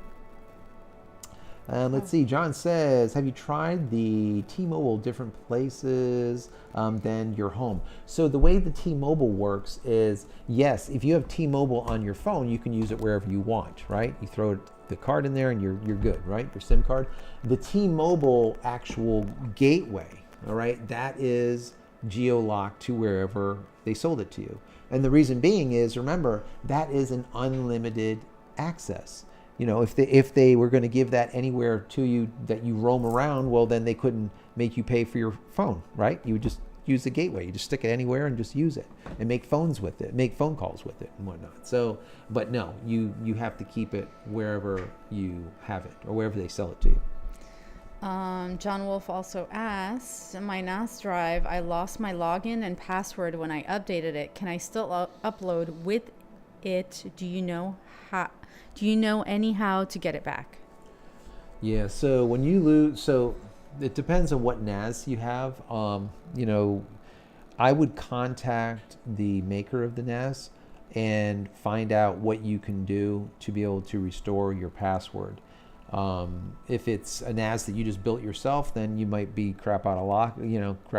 I don't know. But I would reach out to wherever you got it. You know, some people use Drobo, some people are using, you know, all different kinds. There's so many NAS units out there, but, you know, Synology and all the rest of them. So contact them and see if there's a back door so that you can get back into it. Let's see. Peter says use bootable USB key with Linux or Windows on it. Yeah, that's what I do. That's just an easy way to do it. Peter also said, if I have a question, if you want to ask to put a Q, I appreciate that, Peter. Thank you so much for putting that in there. Ricky, what does he say here? I wish I could get T-Mobile, but no coverage out here in my area. I have AT&T fixed wireless internet, but I have a 350 gigabit or gigabyte data cap. Yeah, so $10 per, 50 gig after it. This is why I hate these people, okay? I talk about this all the time, Ricky. It's just, I hope they all go out of business and just, die a horrible death. I don't know. These companies like AT&T, like Viasat, HughesNet, Verizon, all of these companies that have been raping the public for so many years based on data usage, right? And, they charge you just a ton of money, and then they charge you for every gigabit after that, or give every gigabyte after that. It's just horrible. It is horrible. So that's why I think HughesNet as well as, Viasat will go out of business, because Elon is here now, right? And he's giving people true unlimited access for, $500 for the equipment, and then let's say $110 a month or something.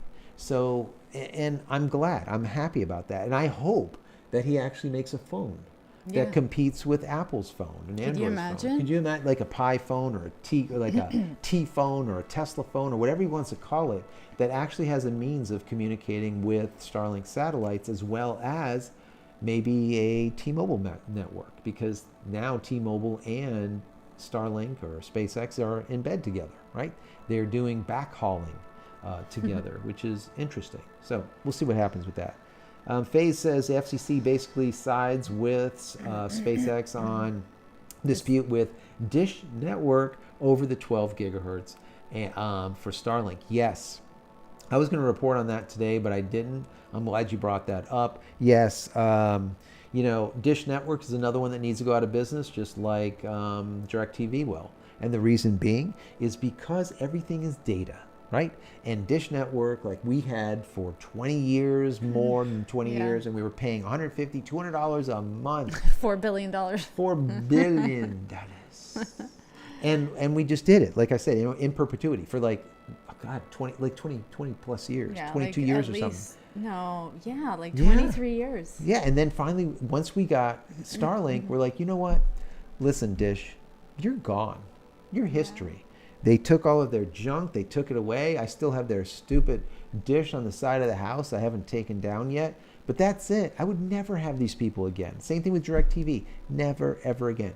But that goes back to the 12 gigahertz thing. The reason why they were suing, or they were going against or asking FCC to get involved, because they wanted that 12 gigahertz. They didn't want Elon to use 12 gigahertz. And obviously because they want to use it, right? For their next project. Well, that kind of fell through, didn't it? And I'm glad that it did. They need to go out of business. They have made enough money on the backs of us, right? These companies need to go out of business, right? They need to feel the pain that they've been putting on all of their clients for so many years. That's my personal opinion. And that's not being bitter or nasty. That's just the truth. Yeah. You know, they have raped the public for so many years. They need to be held accountable. And the best way to hold them accountable is from, removing funds out of their pockets. That's it. It's always about the money. It's where it hurts. They're like nasty though. These people. Of course, because they don't care, because there's not a There was lot of no options, options. so they Right. can get away with whatever they wanted It's to the get same away thing with. with the phones, right? Yeah. You got the T-Mobile, you have Verizon, you have AT&T, and then you have all the tiny Right. networks, Right, but the Like the tiny Mint Mobile, networks, they're like they're piggybacking off of the big ones, so that doesn't really help. I mean, it doesn't. it really doesn't. No, not at I all. still think that they're charging less, but they're again not giving quality service. So what's the point? It's Right. like half-assed. Yeah, so all of those companies are small, like the Mints and all the rest of them. They're using basically additional data or extra data or unused data. But when the data there is no unused data and there is extreme, let's say, congestion in an area, well, all those small networks those customers are not going to get service. So, it kind of is what it is. Yeah. It's a horrible thing, but what is... There was one up here. Oh, Ian, question. That is what I thought as backup, so I can recover if locked out. Does your website take PayPal to buy your book? Yeah, absolutely. Yeah, if you go to JCristina.com, there it takes PayPal, absolutely. Let's see. Derek says there's 89 watchers currently and there's only 65 likes. Yeah. Throw a thumbs up, people. And don't forget to click on notifications, because for whatever reason, YouTube does not always let people know that we're, either he has a new video up or we're going live. I don't know what the deal is with that. Right? I It's know. so wrong on so many levels. Yeah, so many people say, "Oh, you went live? I didn't even know Yeah. about it." It's like, how did you not know about it? It's just but YouTube does this kind of stuff sometimes. It is what it is. I don't know. Hopefully they fix that. I've said it for so many years, but Yeah, they don't no. fix it. It's No, still because it's still it's the still way happening. it is. Peter, how many bootable USB key do you have lying around? I have a lot of them lying Yeah, around. yeah, I have a lot of them too. And the thing is when you buy the USB, the little pen drives or the sticks, you have to get the right ones. And a lot of times, some of them don't work. So I'll test one and that didn't install right, that won't work. I'll chuck it and I'll get another one. A perfect example is like with Unraid, they want like an older version, not like a new stick. They like this, they like that, or whatever. So you want to get the right stick for whatever you're doing. But yeah, I have a lot of them for sure. Let's see. Ian, let's see, on the book, we got that. Yeah, Eric. Michael said, I've heard the Tesla phone called the Tesla Pi. Starlink is a primary network on no LTE. Bo says, amen. Yeah. I can't believe the money that I spent on bad service. Yeah. Here. There's a lot of bad service out there for sure. Jake Odmunder. Jake, I have over 100 USB keys. Yes, I know, Yeah, right? yeah. For me, I don't know what he does, but I put little tags on them because, like you won't know. Like She's anal retentive. someone has to be. I mean. No, I am too. I'm a mess, but I Oh my like God. I can find all of my stuff. Once you know what? Wait. Guys, I used to have external hard drives for terabytes and terabytes. Literally, if you watch the video of me building the Unraid server, watch that. You'll see a pile this high of hard drives that I had to take all of this data and put into the little RAID array, the little Unraid server. That's the way it used to be. And I couldn't find anything. I'm like, which one has the name on it that says, 2021 or Yeah, or which and like one has how much 2021? stuff is on there that you don't even know. You can't. There's no catalog for all. It's a damn hot mess. So Yeah. when I moved everything onto the Unraid server, I can find anything. Doesn't matter what it is. Everything is categorized. Everything is in folders with names on it, and it's all dated. It's just I can find literally terabytes and terabytes. I think I have about 32 terabytes in there, or 42 terabytes, something like that. I got a lot. but I need to add more. So once again, like I said, I'm going to take you guys on that journey there, adding more. What streaming Derek, do you use to sling or what? It What says does what that streaming. mean? Yeah, so no, not Slate. So John, we're currently using OBS Studios for doing the actual stream. But yeah, there's different ways of streaming, but that's what I'm currently using. It's free and it does a really good job if you know how to turn the audio on. Just gives me shit for it all the time, but yeah. Derek, I think he said I think YouTube only sends up to 3 notifications, I've heard. Really? I don't know. I don't know. I don't know how that works. It could be. You might be right. Yeah, I don't know. I have no idea. So maybe if you have a lot of Bo says people he that gets you- the notices. I feel like Really? some people get the notices it's and like- other people don't. I don't get it. It's like just damn random. random. Why do you have a long hair like sticking out of Do your I face? have something? It's Yeah. probably your hair. It's not my hair. No. Huh. Yeah. Arnie. I'm unkept. Oh Lord. Arnie, Joe, have you made a how-to video? How to configure Speedify? I'm behind in following your videos. I will be doing. I'm going to show basically my configuration on Speedify probably in a video next week. I want to do one more. I want to answer some more questions that people have about it, and yeah, I'll just show you my setup. There is a lot of options, but there's not a lot that you really need to know unless you're trying to kind of hone things in specifically. But I'll get into a little bit more of the details in another video for sure. Yeah. Thanks for that, Arnie. Derek Oh, says, yeah, our also, teas. I am a tea drinker. I'm going to have to order some of your teas. Yeah, do that, Derek. Check them out. I have 5 different teas. It's Dark Moon teas that I created about, 2 years ago now? I think about 2 years Yeah. it's been, yeah. They're all But organic. There's Five five of them. 5 yeah. different teas. So yeah, definitely check them out. They're They're all teas- artisanally made. Right. with- It's a tea for a purpose. There's Right. a purpose behind each one. It's not just like a random And tea they're that tastes fresh, good. They're freshly blended, so they're not just like No. sitting pre-blended, just sitting there. So When you order them, they're literally made, kind of the same day or, kind of on the spot, let's say. And sometimes there's a lot Yeah. of teas that get made in a day. But what I have to say is sometimes if you order teas, understand that they might not go out the same day or maybe even not the same week. And the reason being is every ingredient that goes into every one of the teas that I make are 100% organic, non-radiated, blah, blah, blah, all the rest of the good stuff, right? So if they're not available and they're back ordered, I will not make the tea with some other ingredient, whatever. Yeah. So that's one of the reasons Yeah. sometimes people are like, when is my tea coming? I'm like, Yeah. I'm sorry, we're because waiting like on you whatever. run out of that, and then you have Yeah. to wait from Yeah. wherever you get it from. And especially like during the whole COVID times, it was just Did you say the a Hulk mess. Hogan times? COVID. Oh. Did I say Hulk I Hogan? don't know. It sounded like that. Hulk Hogan? It's Friday night. Holy shit. I haven't heard Hulk Hogan. I know. That's why I was like, what? Do you guys even know who Hulk Hogan is? Yeah, they do. I mean, they better. Oh my God. Yeah. Yeah, so we're going to get off pretty soon because I think she's losing it.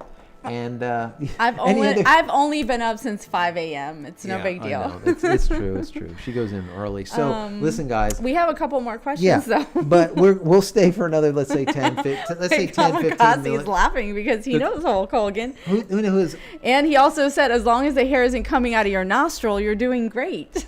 It's just coming out of the side of your head. What a God. Coming out of the side of my head. Hold on. So here you go. This is Yeah. Let me Hulkamania.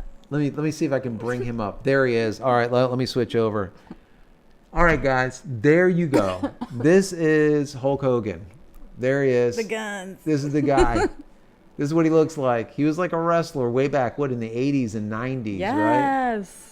He's getting old, but look at him. That was fun times. He was jacked. He Yeah. was like a big ass guy. That's Hulk Hogan. I wish someone would have spiked my sparkling water. That would have been great.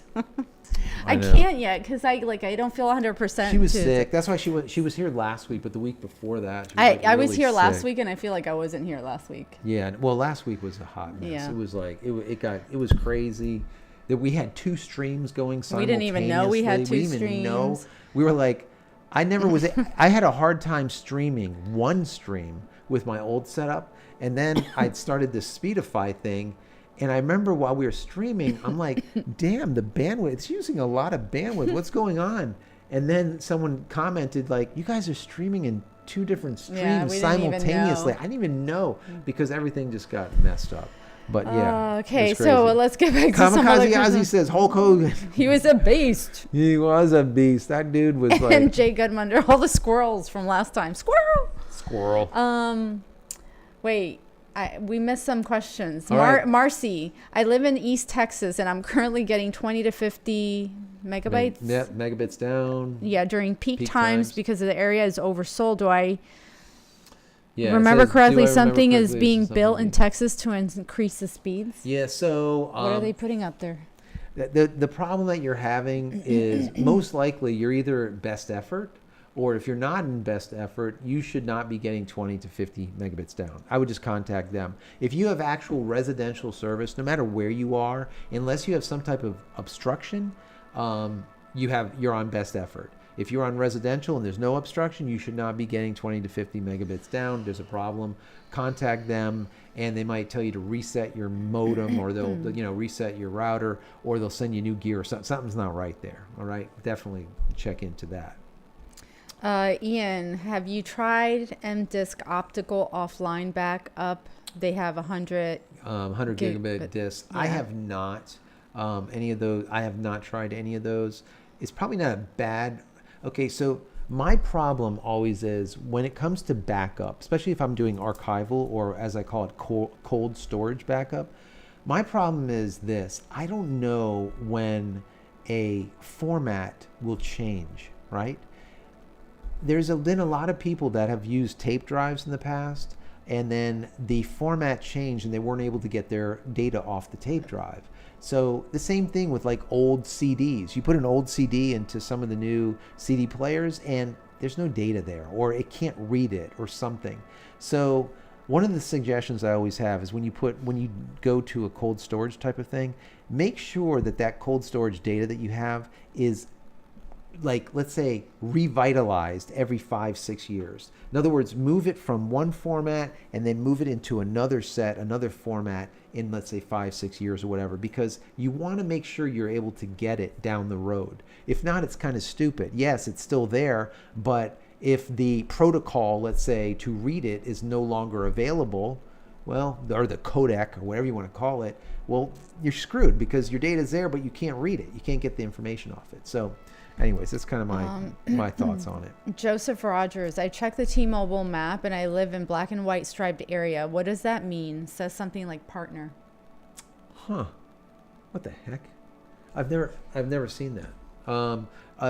Joseph, tell me exactly where you are, and then I'm going to go in the map and go and check that out, because I've never seen that, like a striped black and a striped black and white area, and it says partner. Where are you located? Is it US? Where is it? Anyways, give me some more information, Joseph. Jay said, start each of your videos. I try to guess which tea by the cup you're using. Yeah. So right now I've been using this cup, right? A lot. And I've been using my other one. This is actually... Because it comes in 2 sizes. Yeah, this is from my merch store. I drew this, right? If you guys seen it, let me switch over. You can probably see it a little bit better. You see that? So obviously, what does it mean? Tea. That's your illustration. Time. Right. It's my illustration. Yeah, but the other side. It's going to you. Yeah, both sides are the same. Oh, right? okay. Tea Yeah. time. And someone told me that it should be set to 404. But then someone else said, well, instead of 404, it should be 420, like what Elon always does with his stuff. But I didn't That's set pretty it. cool. I just set it for 404. Anyways, but yeah, so that's just some I of didn't my know merch that. that I've made. Okay, so Phil, can I still connect my mobile phone to Starlink if my phone is set as a hotspot? Say that one more time. Can I still connect my mobile phone to Starlink if my phone is set as a hotspot? Yes, but remember, your hotspot is going to be going through your provider, right? So when you hotspot your phone, you're going, okay. So yes and no. Obviously, if you hotspot your phone, if I hotspot this and she uses it, she's using AT&T, which is who I currently have. We're going to move over to T-Mobile soon. But even if this is connected to Starlink, you're still going to be using, if you're hotspotting it, you're going to be using your hotspot, which will be your company that you're using. Now, there will be something that I understand that's going to possibly fix that in the future, but that's, let's call it NDA'd. We'll see what ends up happening with that, but I might have something cool for you guys in the future about that. Derek says, sweet. My day-to-day tea is just PG tips. LOL. Your teas will be a nice treat for me. That's awesome. Yeah, sweet. I hope you like them. Yeah, I hope. Yeah, I hope. Give us some feedback. Yeah, look at the Focus. Look at Misty Morning. I love that. I absolutely love Fireside. That's like probably my favorite tea out of all of them. It has that smokiness of it. If you guys don't know, Fireside is a tea that comes in, I believe, that is dried, but it's dried over pine. Yeah. So smoked pine. So it actually has a really smoky, almost like you're sitting in front of like or around a campfire is what it tastes like. So if you like smokiness, Fireside is just awesome. If you don't like smokiness, don't buy it. That's it. Peter asks, all my music cat is in ABC's order on my computer, over 150 numbers. 1,000 numbers, and there are no duplicates, and it took a long time to do that. I can only imagine. That's great. Wow, that is a lot. Definitely want to back that up. Yeah. Wow. Joe, Ricky Joe, I looked into YouTube TV, but I didn't see AXS TV. What other streaming service may have it? That's a good question. AXS. I'm not sure what network that is. I think it's called Access. No. I don't know. Yeah, so I'm using, we're using YouTube TV. Right. Now, there's so many Hulu, channels on there, and there's so many apps. I can't keep up. So even with YouTube TV, you can go to like the add-ons and buy other TV like networks. We don't do that because we don't watch that much TV. So when we go on there, there is more channels on YouTube TV than what we got for double the price from Dish Network. Yeah. I mean, there's just a ton. So, but yeah, look into that because you might be able to order that specific network and still use YouTube TV if you want it. But there's other ones. There's Hulu. There's so many different. Yeah. But there's a lot of apps too now. It's all IPTV. Yeah. It's all TV over data. That's how everything's going. And that's why I was saying, companies like Dish Network and DirecTV, they will go out of business. I mean, unless they somehow shuck and jive and change their model. And networks too. Networks are going to be changing up because it's just not going to. You have all these so-called app networks. And the thing is a lot of people now are getting fiber. We don't have fiber. You're a little salty. I know it's been years, but we won't ever get fiber. We probably won't. No. But the thing is Starlink is still good enough. People in this community, when we moved here, were just so attached to their 12-foot dish. So she's not kidding about a 12-foot dish. That they thought they were going to reach, I don't know, Mars. I think so. And they didn't want to, think outside the box. Yeah. And sometimes when you get old and crunchy, you get stuck in your ways. And then what happens is it messes it up for other people that are trying to stay, in technology, you have to stay in the current. Yeah, current. Yeah. And so what happened is that we couldn't get it because of these people and their stupid dish that got flown away with the hurricanes over the years and was never able to use. They were never usable. Yeah, they had 12-inch dishes. Yeah. When we first moved here, there was a lot of the people that had those. And then Comcast, which was, I call them fat cable. You've talked about this so many times. Yeah, fat cable. They came and they wanted to give the whole community Comcast connection. And the people that were on the board at the time were like, no, we have our big ass freaking dish, so we don't need Comcast.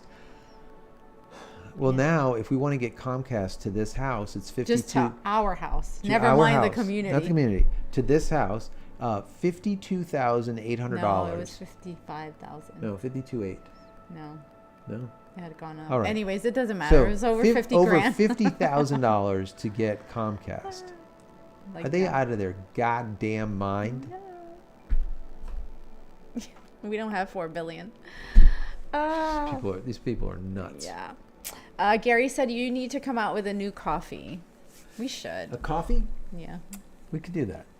I was thinking, maybe like just something. A tea coffee. Yeah, something that's maybe it's like a cross blend. Right. Right, where you still get a lot of that's nice, a lot of the same potency of a coffee. So maybe it's like some kind of like a little bit of a blend. We can do that. You could do that. Yeah. I like that. It's a great idea. What is here? Ralph, thank you so much for this super chat. Hi, Ralph. Thank you. That is very, very nice. We really do appreciate In case you that. like pizza, have a few slices on me. Thanks for all you do. Thank you so much. That's so sweet. That is really nice. For a Friday. Date night. This is rough. God. Date night. Maybe we'll do that. We'll come, you know what? Maybe we'll see. We can go get and that's Blaze's pizza. We can get, Yeah. and that's the problem. Like, if we do this on, let's say on YouTube and we actually have each a beer, let's say. Hey, Phil, it's 11:40 Saturday over there. Where are you, Phil? Sorry. I did a squirrel. Squirrel! See that? Okay, so date if night. I had like a pizza and we were both eating pizza and we were both drinking a beer, we'd probably just get like shut down, demonetized or some shit. Yeah. This is what happens, right? So that's kind of stupid. But maybe we can just put like a beer into a teacup. cup. We could. But thank you very much, Ralph. We really do appreciate that Yeah. super chat. All super chats are always appreciated. Thank you. Let's see. Let me go up here to Charles. Charles is my friend who lives 2 miles or 21, I guess, 2 miles down the road from subscribed to Starlink last month. He paid $100. The first month, his bill in May is now $90 by the okay. So yes, there are some people that this is to Charlie. Some people are getting service for $110 a month. Some people are getting it for $120 a month, and some people are getting it for $90 a month. And I wish I was the 90. I'm not, but I'm not the 120. I'm like the 110, okay? But the 90 was supposedly for all of the people that didn't have a waiting list in their area and had a ton of service available. So they weren't using all of the network capabilities, let's say, in that area, so they gave people discounts. I've never heard of a company that starts out at $110 and then gives you a discount to 90. Have you? Yeah. I mean, does that ever friggin' happen? Oh, we're just gonna give you a discount. Oh, thanks. Right? AT&T does that all the time. Right? Yeah, sure. Yeah, well, let's give you a discount. What was Arnie asked, what was the peak on the Speedify? See, now you have me saying Spotify. Don't say Spotify. Speedify graph. The peak, it Yeah. said like 7 megs. Like right now, the peak is coming through at like 8 megs or 7 megs. That's just showing what the maximum megabits are that's coming through. I can also change it to latency. And then what it does is it shows you the latency graph. Maximum latency or minimum latency. Also lost packets. We can change it to, and all the rest of this stuff. But what is interesting, let me scroll down a little bit just so you can see here. So right now we are streaming and it is a redundant stream. It says right now, currently, so far during this entire stream, it has saved from excessive latency or packet loss 88 times. So 88 times it has moved from either T-Mobile to Starlink or from Starlink to T-Mobile. So it saved the stream 88 times due to either packet loss or latency. And then it has failed over to the other network, don't know which one, it doesn't matter, from either T-Mobile to Starlink or from Starlink to T-Mobile 11 times so far during the connection. So what this means is, if I was just using Starlink instead of using the Speedify, you would have seen some spinning or some service problems where we went down, basically. And due to this, we didn't go down, and you're not seeing any buffering at all, which is awesome. Freaking awesome. Really cool. That is good. Jay said this live cast is sure a good unwind at the end of the week. Really appreciate you making this effort. It's fun. It's an unwind for us, you know. Yeah, I yeah. just, you know, I needed coffee before I started, which I had a little bit because it's a long day. So, but I look forward to Friday nights hanging out with you it's guys. fun. Again, I don't know all this technology like you do, but little by little, learning and, you know, chatting and getting to know all the people. You get to know all the people Yeah. and kind of meet everyone So and it's fun. stuff. And It's fun. And a lot of the people that we, you know, that we see here, a lot of the people we see also in the right down below in the comments. Yeah. Right. So a lot of the people are commenting too, and I Yeah. appreciate all of Yeah. you guys for doing it. It's really, really important because YouTube looks at the videos and they see a lot of comments, a lot of thumbs ups, a lot of interaction, and, Yeah. and they bump it up and they bump it up. When, you know, and that's why some of the people will say, well, why don't you do a lot more of the photography stuff? I'm a photographer for 20 plus years. I'm a videographer, an editor, right? Why don't you talk about it more? There's a couple reasons. Number one, there hasn't been a lot going on in the photographic industry. The industry has been on a decline for the last 10 years, which is really upsetting. And it kind of just pisses me off, to be honest. And then what will happen is when I do create a video that has to do with it, it falls on deaf ears. So instead of, let's say 10,000 people seeing it, it's like 400 people see it. Yeah. And it's like, well, I put through a lot of effort for it, but no one's actually watching it. So there's multiple reasons why I don't do a lot more like I used to do. And I'll do a lot more on the technology stuff because a lot of you guys are interested. Also, I'm going to be doing more on batteries, on off-grid stuff, Yeah. on solar, on these type of projects because you guys have wanted it, right? And Yeah. you've been telling us, and Fabiola's keeping track. Yeah, I am. She's I am. keeping track, so she's going to hold me accountable. And there may be some stuff that at some point maybe we'll do that isn't as techy, but when we have no electricity, since we're so far out, we have no running water. So there's a project that we put off for a long time, and it has to do with us being able to pump water out of a well, Right, without but using electricity, like this. or without using solar. Like I just wanted to just work, Yeah, like just old to be school. able to literally old Yeah. school. So and eventually, pump it. not anytime soon, Yeah. but eventually that's going to be one of my and it'll be kind projects of that I cool wanna do. because like for us being in the country or in the suburbs where we have our own that we do not have our own water, we do not have our own municipality, we have septic and all the rest of the stuff. When there's no electric, what that means is there's no water. If there's no water, you can't flush your toilet either. Yeah. Right. And people don't think about You that. can't It's like, shower but because, you can't shower. So, being able to get water out of the ground. Also, solar is going to be a really big thing. Some battery companies have reached out to me recently. Some other really cool companies have reached out to me, and I'm thinking about taking them up on some of their offers and showing you guys. So there's a lot of off-grid stuff that I'm really interested in putting out to you. And hopefully you find it interesting, even if you're in a city. Yeah. Because a lot of people I've found recently, when I say recently in the last 2-3 years, they're moving from the city to the suburbs and from the suburbs from the country, right? So a lot of the folks are now in the same predicament that we've been in Right. for many, many years.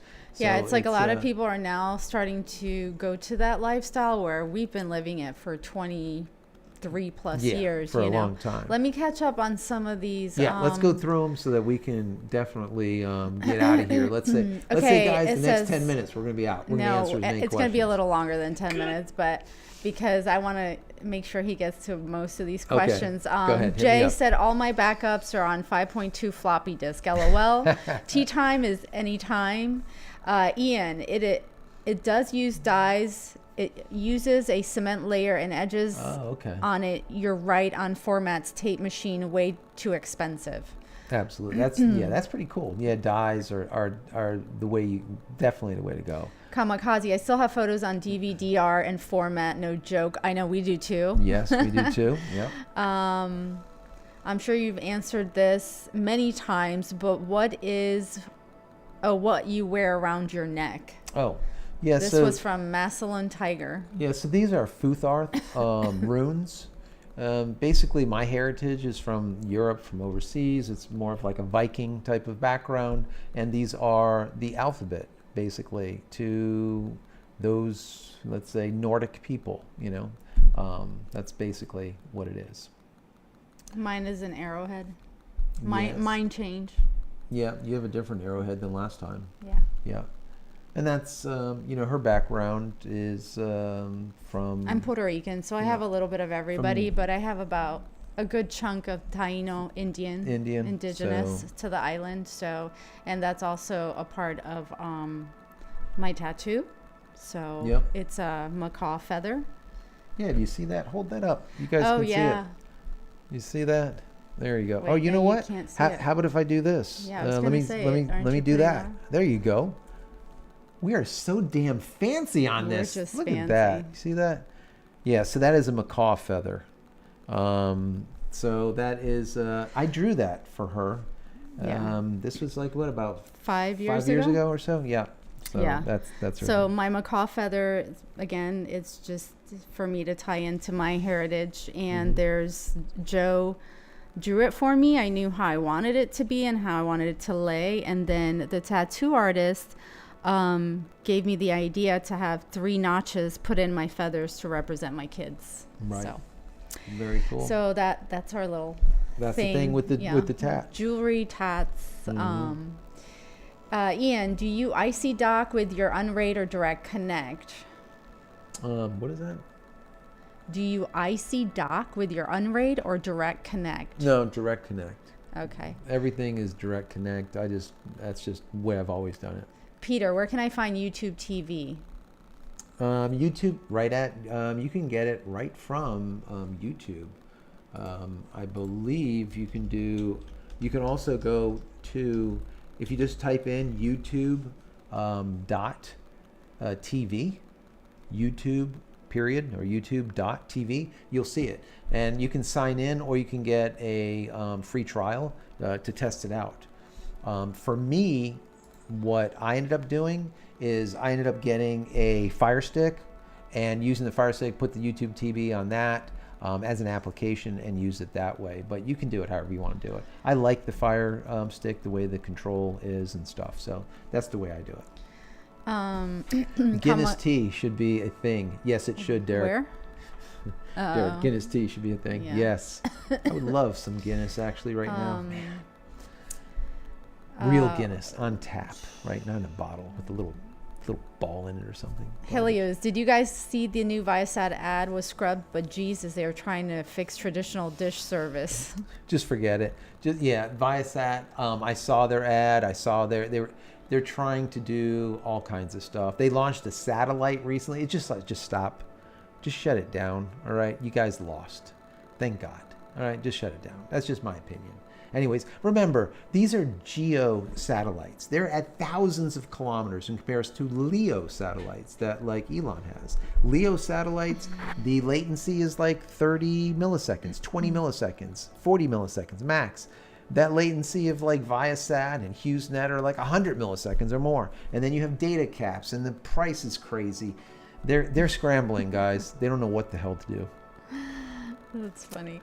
Those 12-foot ditch, all those channels are free if you have the right equipment. Yes, I mean that is true. The dishes, but in Florida, those dishes. You can get a lot of free programming with the 12-foot dish, those big massive dishes. Yeah. But what is this? $4,000 sat dish pickup free TV? Yeah.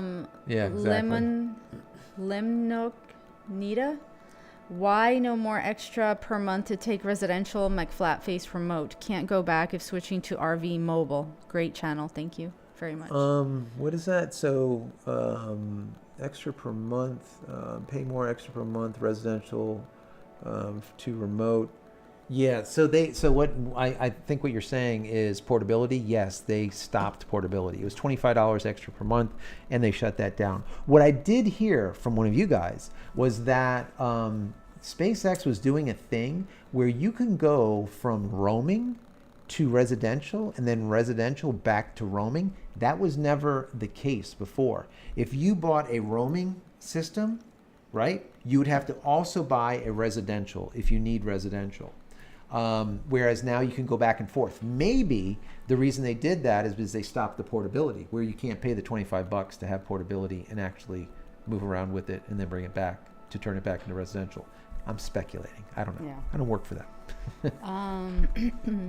Jim said, old and crunchy. Ouch. Just had my 80th birthday. Yeah, Jim, but you're not old and crunchy because you're obviously tech savvy and you know that technology changes. This is why you're here.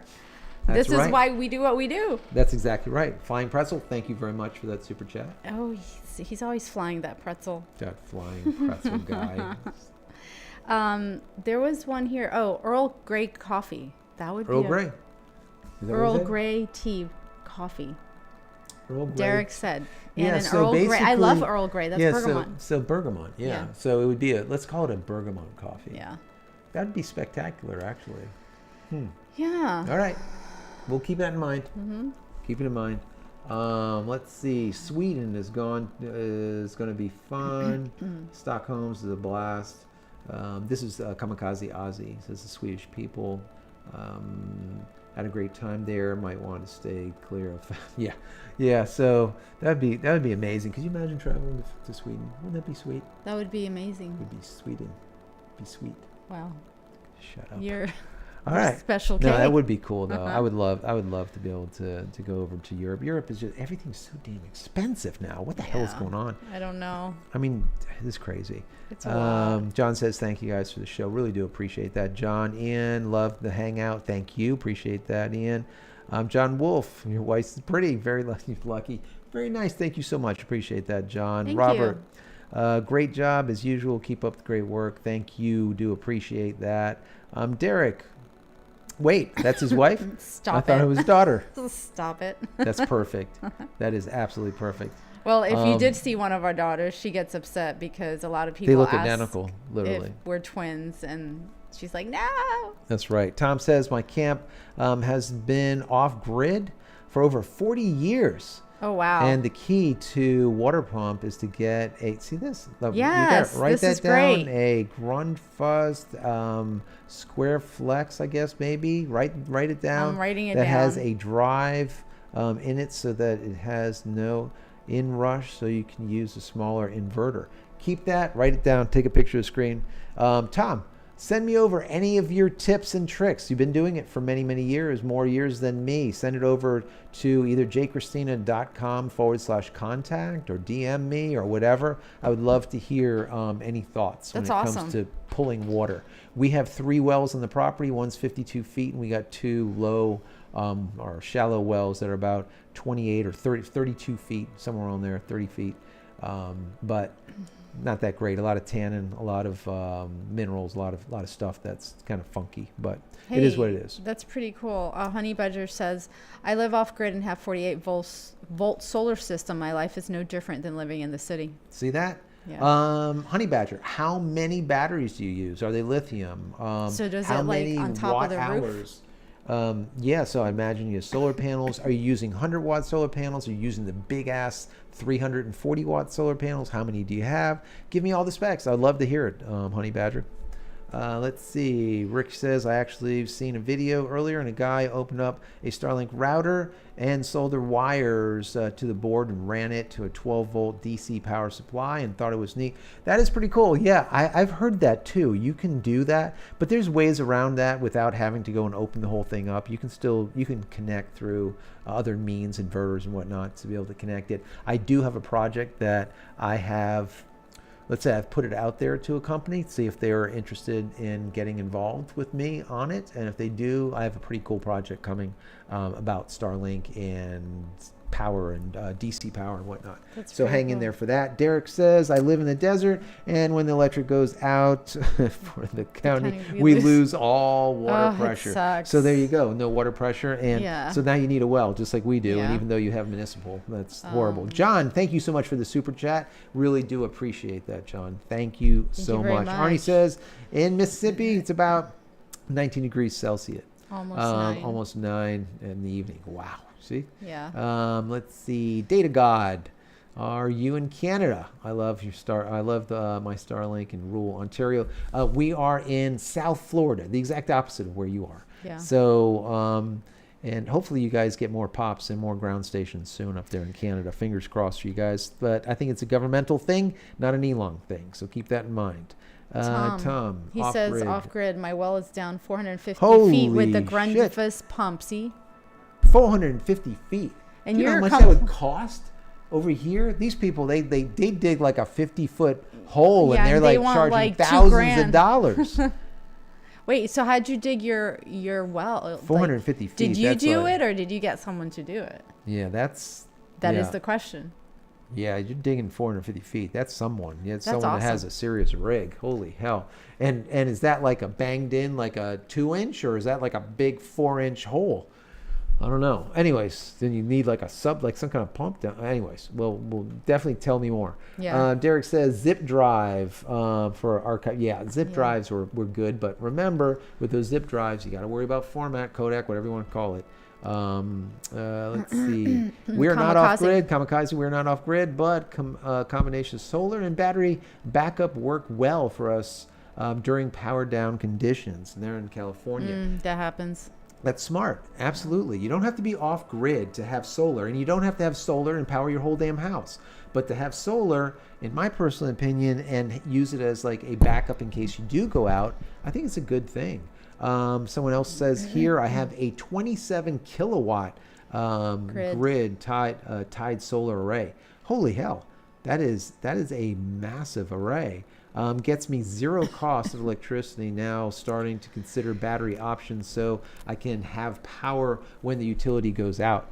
Yeah, that's a bunch of power to store. You know what's crazy is that today we watched someone, which I'm not going to mention, they were talking, and it really does come down to electricity, to power, is who has Everything. the power, because everything is moving that way. Yeah, absolutely. I personally want to go a little backwards, but that's just me. Yeah. But, it's crazy. Yeah, I mean, if you don't have it, you're pretty much stuck. I mean, and solar is really a good alternative. It is.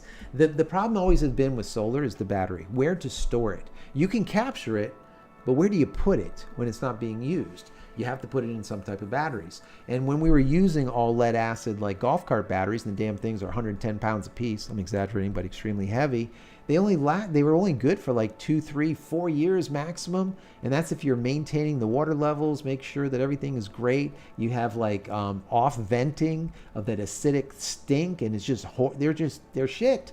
And now we have lipos, all this whole life, all the lipos batteries. They're just delayed? awesome. Is that Yeah. what that is? It's Okay. bad.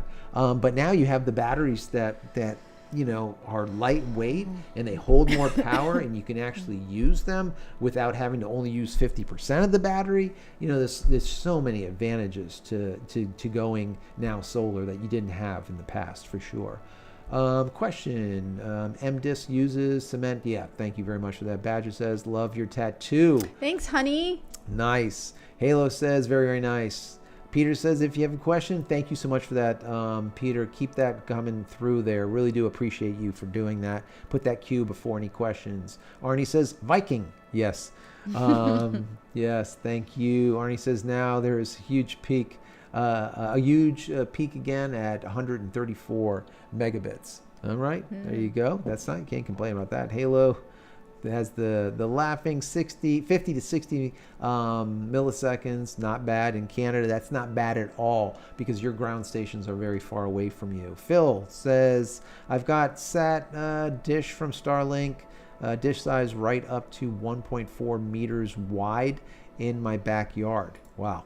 That's a pretty damn big, that is a big dish. Yeah. That is massive. Geez, what is that? Like a 6.5 foot, It's an 7 Elon foot dish. a mega dish. Mike, what does he say here? He says, when I canceled Viasat for Starlink, they offered me 3x data for half price. You see how that goes? That's what these assholes did over at Dish Network with us. I'm like, you know what? We got Starlink. We don't need you anymore. They offered us everything. And I still tell them to go pound sand and come and get their crap. And I sent it all back because they got so much money for us for so many years. Congratulations. That is awesome. That's awesome, Mike. Peter says down 974. Holy crap. Megabits and up 1,000. God, I hate you, Peter, but I love you too. That's awesome. So you're obviously on fiber. That's great. Let's see.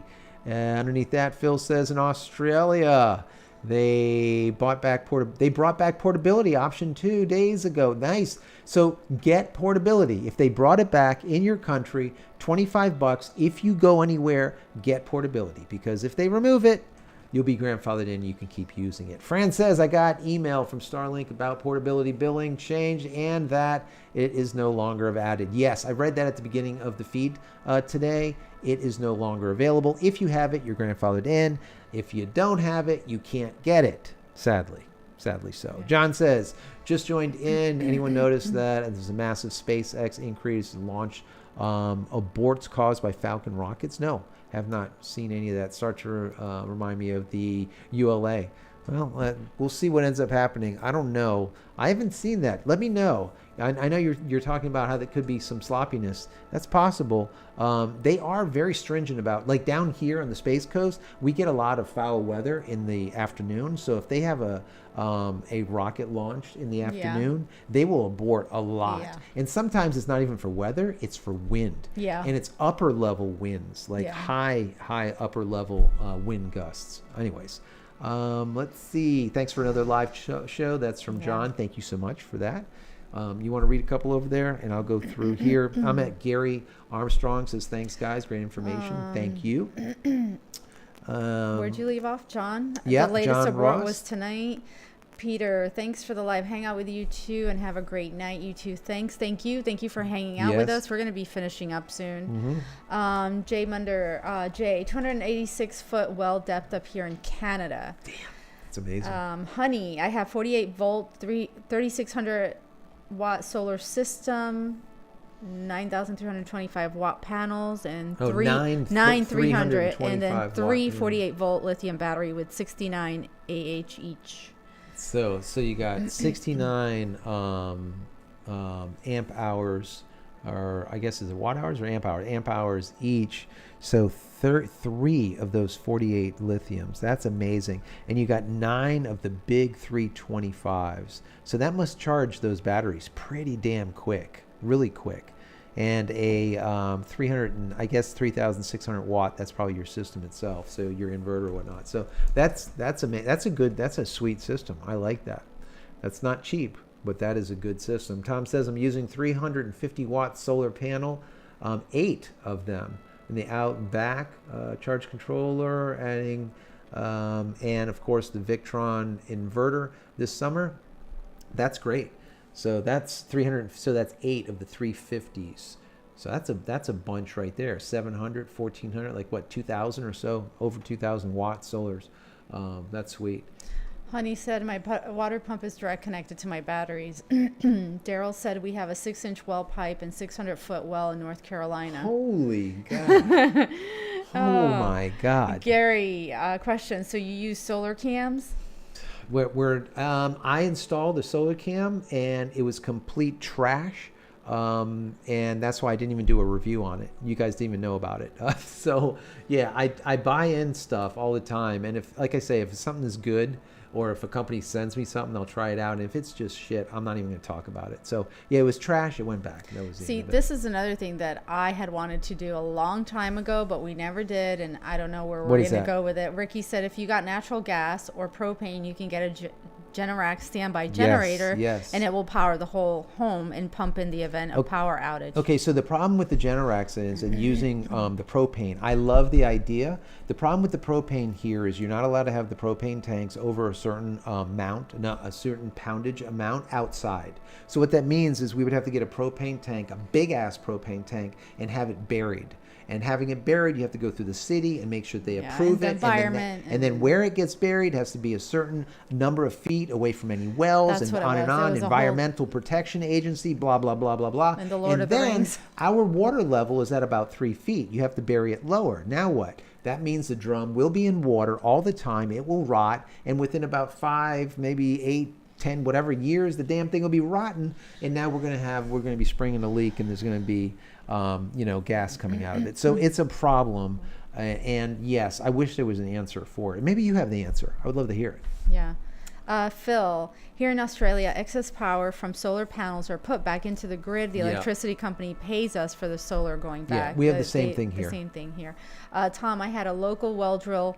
Pound our elevation is 2,200 feet above sea level. It took about 2 weeks to pound it. Only gives me about 20 to 30 gallons a day. Holy to hell. cistern. We use USR. Wow, that is, yeah. So 20 to 30 gallons. So what you're having to do is, obviously you have a huge cistern where you're actually putting all of your water. You're only getting 20 to 30 gallons coming into it. So you have to be very thoughtful about how much water you're using. He said well pumps to the 1,500 gallon cistern for camp water. It pumps 2 times with a PLC every day till flow stops. Gotcha. Right. There you go. So that makes sense. Ralph said we just bought a solar kit from a Texas company at 20 kilowatts battery storage, 28 panels at 455 watts. Oh, sweet. That is nice. I like that. How much did that set you back, Ralph? That's nice. A nice little amount John, there. the aborts were for technical reasons on Falcon. One's IA. There you go. Okay. That's good to know. Raziel, is Starlink pricing increasing next month by $1? Nope, not that I know of. I mean, if it needs to, then it needs to. It was supposed to increase from $110 to $120 per month. They never did it. But at the same time, they said that they were going to do a 1 terabyte data cap. And once you use the 1 terabyte for the month, you get dropped down to best effort speeds, which is half speed. And then when the new month comes, you go back to full speed. They kick that notion down the road. They kicked the can down the road for that also. So there was no increase for me, and there was absolutely no data cap either.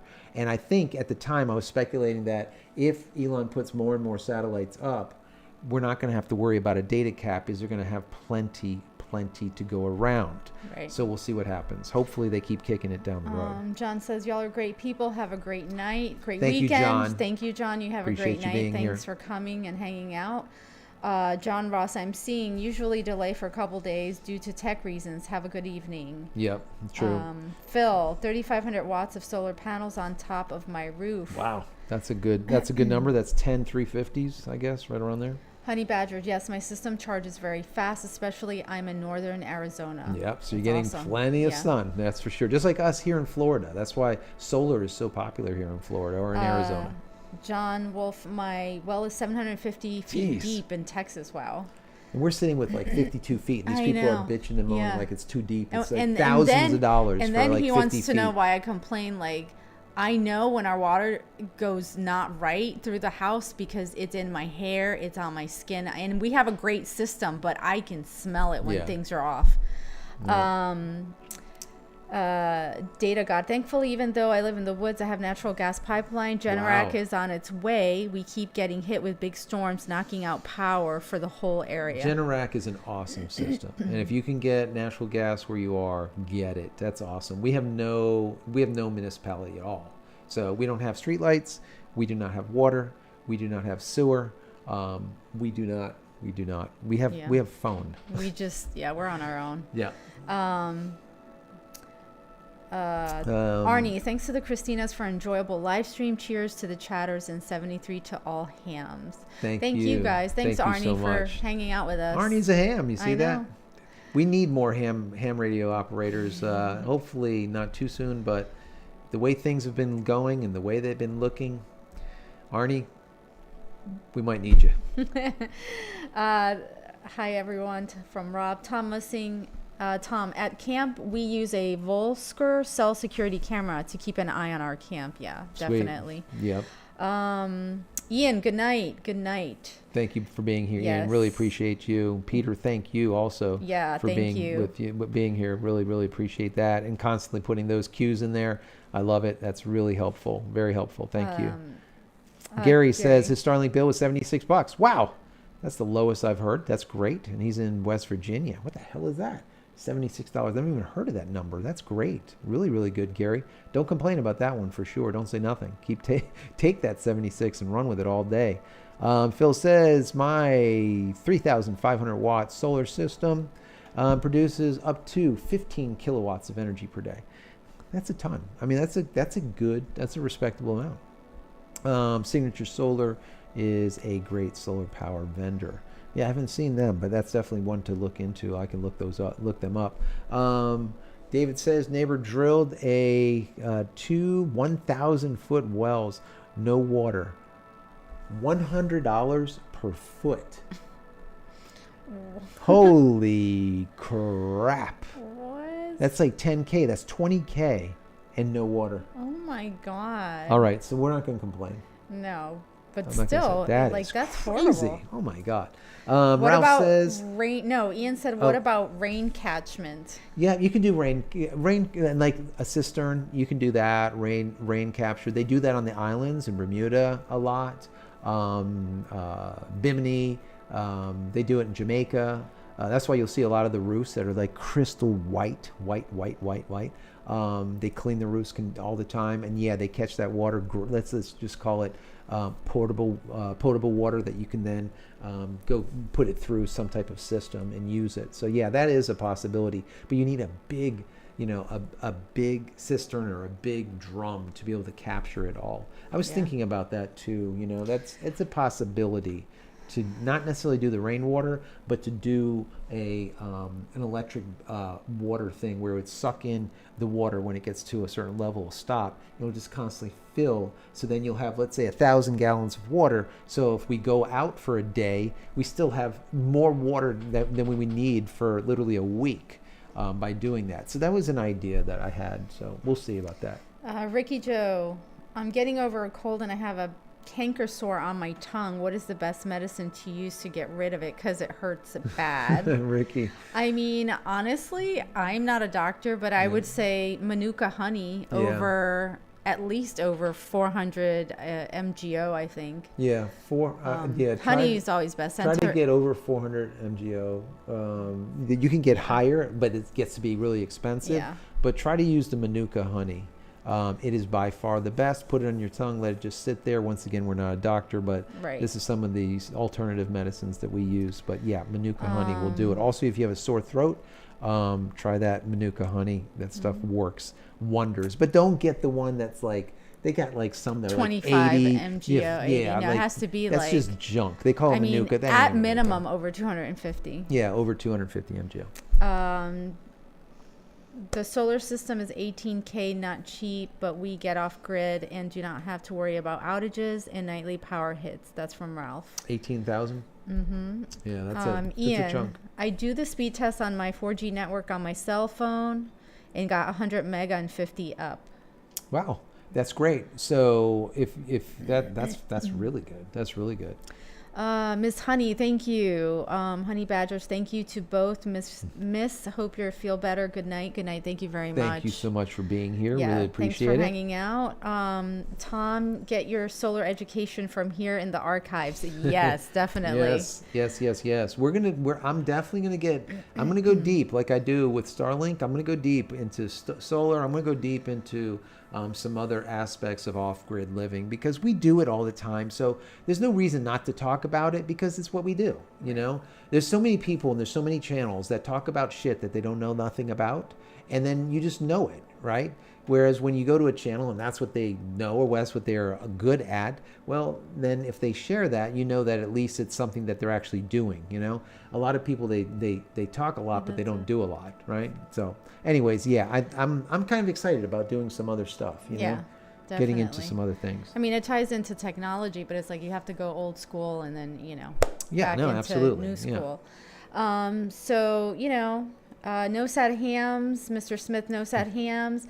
Not a Rubicon does not like sad hams. DG, data cap rules are done because during peak periods, I often get less than 90 down and around 8 up. So why should we have to pay more when getting less? This is true. It is absolutely 100% true. I've said that from the very beginning. It's just how they do it. It's horrible. It's like if you need it, you don't get it. And if you don't need it, you get it all you want. That's like actors and actresses and people that are famous. They get all kinds of shit for free because people just send it to them when they don't even need it or want it, right? That's just the way it is. The people that really need it don't get it. Sadly to say. I think that's it. We've hit guys, the end of the internet. We've come to the end of the internet. Yeah. Yep. And I see on the screen, we see the rocket's about ready to land. Well, guys, listen, thank you so much for being here with us. It's Friday night, TGIF. I hope you have a blessed weekend. Thank you for being with me. Thanks and for helping hanging me out with with all us. this and You're giving welcome. me grief like you always do. I mean, I have to keep it, Keep me on track. exciting, Because if not, I get a little bit off. But last question, Gary. Yeah. What the best Android box? what kind of box? What kind of Android box? I'm not sure what you mean by that. Android phone, Android box meaning like TV or what? Let me know. Time to reboot the internet. Yes, it's time. Well, Yeah. guys, thank you so much. Any other questions down below in the comments? Put those comments in there. Throw those thumbs ups up there. That would really be helpful. Anything you guys to do is always appreciated. Those super chats, really do appreciate each and every one of them. Thank you, thank you, thank you. Do appreciate the support for the channel. And it doesn't have to be monetary. If it is, that's fantastic. We do appreciate it. Become a member of the channel. Take a look at the website over at JCristina.com. Check out the book. Check out all of the merch. Check out all of the products I've made if you're into photography. I've invented many products over the years that are at B&H Photo and Video, Amazon, all over the place. You'll see, you might even know some of the products like Focus Pyramid and the PRT and the autofocus lens calibration tools and all the stuff that I've invented. Yes. So guys, And thank you. don't forget to subscribe. Yep. Click on notifications, and if you have any Please. friends that need help with anything tech, photo, reviews, commentary, or just want to hang out with us on Friday nights, let 'em or come. are getting into the Starlink, share Joseph's videos, and and we'll see you in another week. Yeah. Thanks a lot, guys. Thank you. Take care. Good night. Peace.